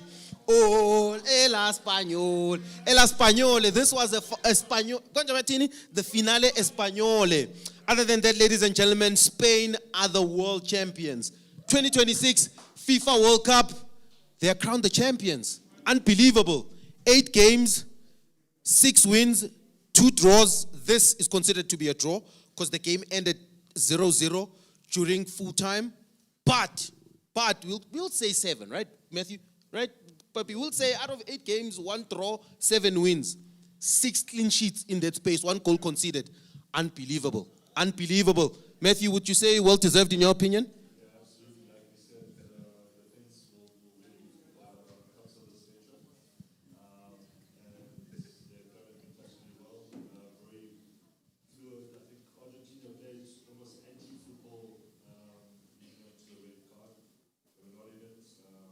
Rodrigo and Ruiz really negated the Messi threat, and they didn't have any creativity, and they got in the faces. They when they got fouled, they rolled over. They were complaining to the referee all the time. They didn't have an answer to Spain's very cool and calm approach to the game, and they stuck to their passing game, and it bore fruit. Gents, I think you guys can agree with me. Matthew watched the final before it played, eh? Matthew said there's going to be a red card here. And it's unbelievable. It's unbelievable. 1-0 exactly and the red card. Matthew, I'm playing Lotto this week, that's for sure. Mark, unbelievable performance from the Spain national team. We were sitting there talking, unbelievable tactical humdinger from obviously from them. Tactical dominance, dominating the ball, dominating each and every part of the pitch. 0 opportunities for Argentina. That's very, very impressive. But do you think well deserved in your opinion? For sure. I think also earlier on I did mention the fact that they peaked at the right time in the tournament as well. You could see also we spoke about the physical conditioning of Argentina, if they're going to be able to manage the pressure, the dominance of Spain physically as well. And you could see they couldn't. They were defending low. It was difficult for them. Also, we mentioned the Messi factor of out of possession as well. It was difficult for him to help the team to defend, and it always gave Spain the extra man in midfield, the extra man in the build-up, even in the progression phase as well. So, well deserved. I think also possession-based football shows us you can defend with the ball. You defend. How you play with the ball is also how you defend, counter-pressing and winning the ball back. Really, really impressed by obviously how they play and how they move, and also the bravery of the team and the calmness that Matthew mentioned, and something to learn from and maybe take into maybe my journey also as a coach. Khogedi Poziekhio is back on top. Positional football is back on top. Khogedi Poziekhio has won the FIFA World Cup. People have been saying, coach, speed, power, possession is too predictable. Pep Guardiola has done it for ages. The Spanish national team shows us that tactical collectivity has a positive. The system has won the World Cup. Individual brilliance can get you at a certain point. We understand that individual brilliance is important in football. But this brings us, I think, in global football and in modern football, it brings us to the conversation again about the system and the benefits of relying on the system. A young Spanish national team, some might say the road was very difficult, considering the fact that they played against some very, very difficult nations. Well-deserved, coach, in your opinion?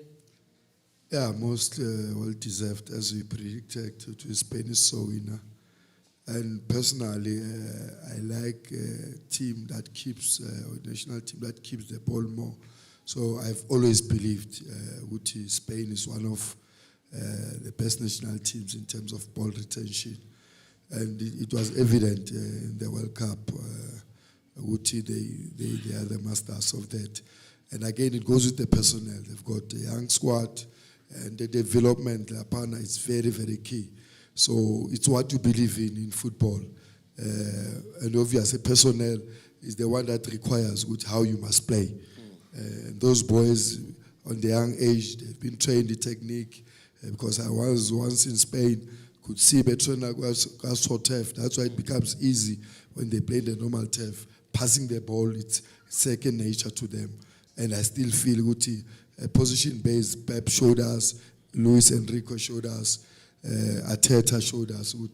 Those teams, when the teams that dominate the football, they stand a better chance of winning games because they always have the ball. So for me, well-deserved. What makes them special, Matthew, the Spanish team? Nobody believed in them in the beginning of the tournament. Everyone are talking France, Portugal. What makes them special? I think this is something that we can learn from here, that it was a long-term plan. De La Fuente has coached under-17s, under-20s, under-23s, assistant, senior coach. It's a long-term plan. It's just like education, you've got to go to primary school before you can go to university. That's simple, and so we have to be patient and implement something similar. You look at Brazil, they've lost their identity. They're providing players for Europe. They've lost their identity. I don't see a Brazilian identity, and we have to be very careful of that here as well.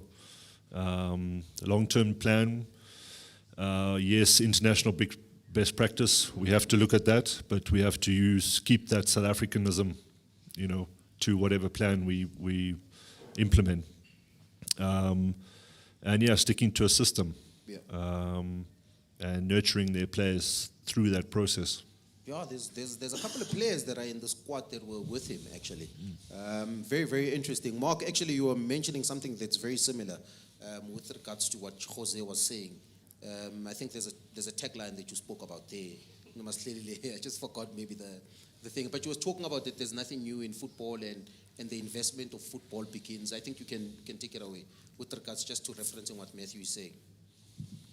Well, maybe to give it context, we were talking about players that are playing in different countries and that had left Europe. And we said, obviously, we speak about this team. You can see also this is like investment from the past, meaning that they come from the pathway that Matthew is mentioning, from the under-15, the under-17s, the under-19s, under-20s and 23s, and all the knowledge that they have developed during those years, it's something that they use now, you know. So I was saying that education is greater than talent, because the education is, this comes from education. It comes from how they were taught at La Masia. It comes how they were taught at Athletic Bilbao. You know, these are top academies in Spain that are producing top players as well. So, like Matthew has mentioned, it's investment from the past. Even the coach that has coached from the national team, junior teams, until where he is now, it's intentional development as well. You know, you should know who is, like now we were in the World Cup, we were thinking who can get into Mshishi's position, and like the World Cup is 2 months' time, and we are thinking about someone that we should know 5 years ago who's going to be in the next Mshishi. Now we have relay. We should know in the next 10 years who's going to be the next relay. You know, we should know who is going to be the next Bafana coach. You know, if you look at Brazil now, they're trying to fix it. They put Ancelotti, top coach, no problem, but they are not looking long term. They're looking for someone that is going to fix the issue now.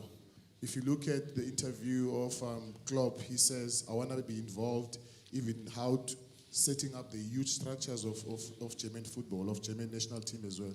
These are people that have like a long-term vision. If you have coaches that don't have the long-term vision, we'll always be like this. Now we are looking who's going to be the next Bafana coach. We should know, because Bruce said it years ago that he's going to retire after the World Cup. By now we should know who was supposed to be the coach of Bafana now. You know, we shouldn't be doing interviews now. You know what I mean? It shows that also we don't have long-term vision. We don't have long-term plan. We are looking for people that are going to quick fix, you know, and then after 2 years, and then another one comes, and another one comes, and we lose players along the way. We lose our identity along the way, and we sit in rooms and in social media fighting, and we are fighting amongst ourselves, and the real culprits of this mess are sitting in their offices and enjoying their lives as well. And we as the South Africans, we are the ones that suffers, because we don't have people that have long-term vision. That's why when you are a leader, you see further than the people that you are leading. And in this current moment, our leaders, they don't see further than us. Our leaders don't see further than us. There has been Mark Mayambela. And ladies and gentlemen, I've got the question of the night. But gents, just quickly, I just need player of the tournament from you guys. Number 2, sunbed moment of the day. Sunbed moment of the match. Just hold it, Matthew. I'm going to ask you guys quickly, but I just want to ask the question. The question is from Vinny Mads, right? I hope I'm pronouncing rightly. It's for Matthew. The question is for Matthew. Looking for some words of hope here as Team Messi. Having played at the highest level, Matthew, yourself, for close to 2 decades. You close curtains in your early 30s. Messi is 39, along with the perspective that it's been all talent, no hard work. From Ronaldo's fan, this is a very long question. From Ronaldo's fans, and of course, do you think that the tank you mentioned at halftime has run out completely, and this is indeed the last dance? No 2030 for Messi. Hashtag Izinja zeGame. That's the question. So, is this the last dance for Messi? Looking at the fact that he's 39, and you having played 2 decades at the highest level of football, just to shorten the question. Well, I think judging from this game, it would be easy to say that yes, he's come to his end. But you must remember that he scored 8 goals with 4 assists in this tournament. You know, and that's remarkable in itself. Yes, again, it's an expanded format, but his contribution has been fantastic. He did come up against 2 sixes, a 6 in Rodrigo, and then Ruiz, who dropped in as a link, who just cancelled him out, in this particular game. But if you look at it as a whole, he's still got a lot to contribute. I doubt he would make another World Cup, to answer his question, but we cannot just judge him on this one particular game, where Spain did very well to negate his creativity. All right, my brother Vinny Mads, you win yourself a Bafana jersey as well as Izinja zeGame cap. Congratulations. Are you coming up on stage, my brother, to win your thingy? Well done. Okay, yeah. A round of applause. Well done, my brother. Ngiyakhalela mfethu, I envy you, bro. Look, yo. Wow.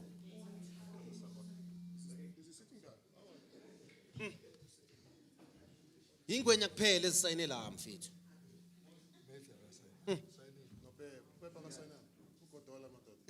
Ugodola, Pep Godola. Thank you very much. Do I still have another? And a cap. Thank you, man. Awufuna ukushaya bakushaya isithombe? He asked for a picture. Oh, you did? Oh, no, you didn't. Oh, that was supposed to be a joke. You didn't get it. Other than that, okay.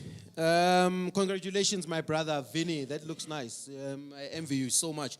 Let's go on to our sunbet moment of the match. Mark, there's been two incidents in the match. There was a red card there, disallowed goal, a wonderful finish from Ferran Torres. Your sunbet moment of the week, of the match? I think also when we were sitting upstairs, we were talking about the pass or the cross from, especially in the half space, in Swinger. There was a lot of those moments, and there was a moment where even William had a chance to put it and he wanted to dribble and he lost the ball.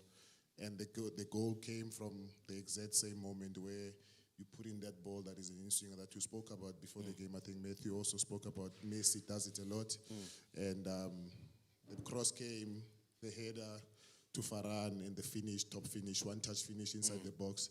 I think also the greatest of goal scorers are one-touch finishers. And you saw the one-touch, you saw the technique, and this is weaker foot. And for me, that's the sunbet moment of the match. Matthew, sunbet moment of the match? Yeah, I'll probably agree. There was only one goal in it. Obviously, a very contentious moment was the red card. I just suspected that one of the Argentinians would lose their heads if things were not going their way. And even though it was 0-0, they were not seeing any of the ball.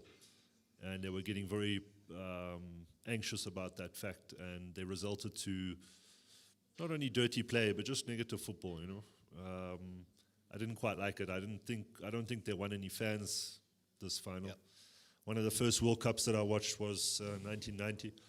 And that final, Germany versus Argentina, was also a terrible final. And I always had negative thoughts about finals going forward. You know, very dreary, not wanting to attack, you know, just wanting to see out the game. And I certainly wasn't hoping that this was going to be the case here, especially after what we saw with England and France and the number of goals there. But it turned out that way from an Argentinian point of view, unfortunately. Coach, sunbet, moment of the match? Yeah, in the World Cup, most goals were scored from that angle. And obviously, it goes with the game intelligence and the awareness of Williams while the ball is going out, always observing what there's a player that is coming. And the finish, there were two players there. There was a keeper to pick that spot. It was a great goal. So for me, it's that moment. Yeah, no, for me, that pass is, yeah, it's unstoppable. It's genuinely unstoppable. But other than that, a quick one. Miles Vale, Mark, your player of the tournament? I'll give it to Messi. I think for his age, he had an incredible tournament, scoring 8 goals, playing all the games, difficult conditions, the weather, for me, I think, I'm a Ronaldo guy, but I think he deserves it for me.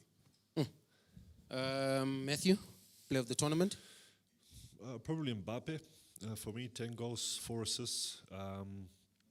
Unfortunately, he didn't fire, you know, all 4 of those attacking players, Bakola, Dembele, you know, himself, didn't fire in that semi-final for a change, which was rather unfortunate. But yeah, Mbappe for me.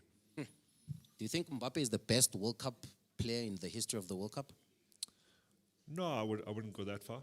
Okay. I wouldn't go that far. I think he's still got a long way to go to prove that. But certainly in this World Cup, my player of the tournament. Coach Papi, player of the tournament?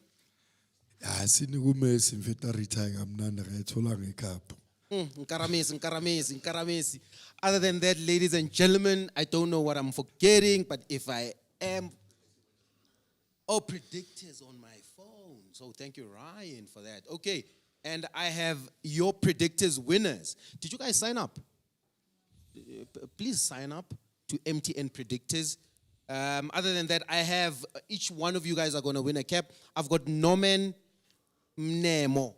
Right? A round of applause on that. Well done.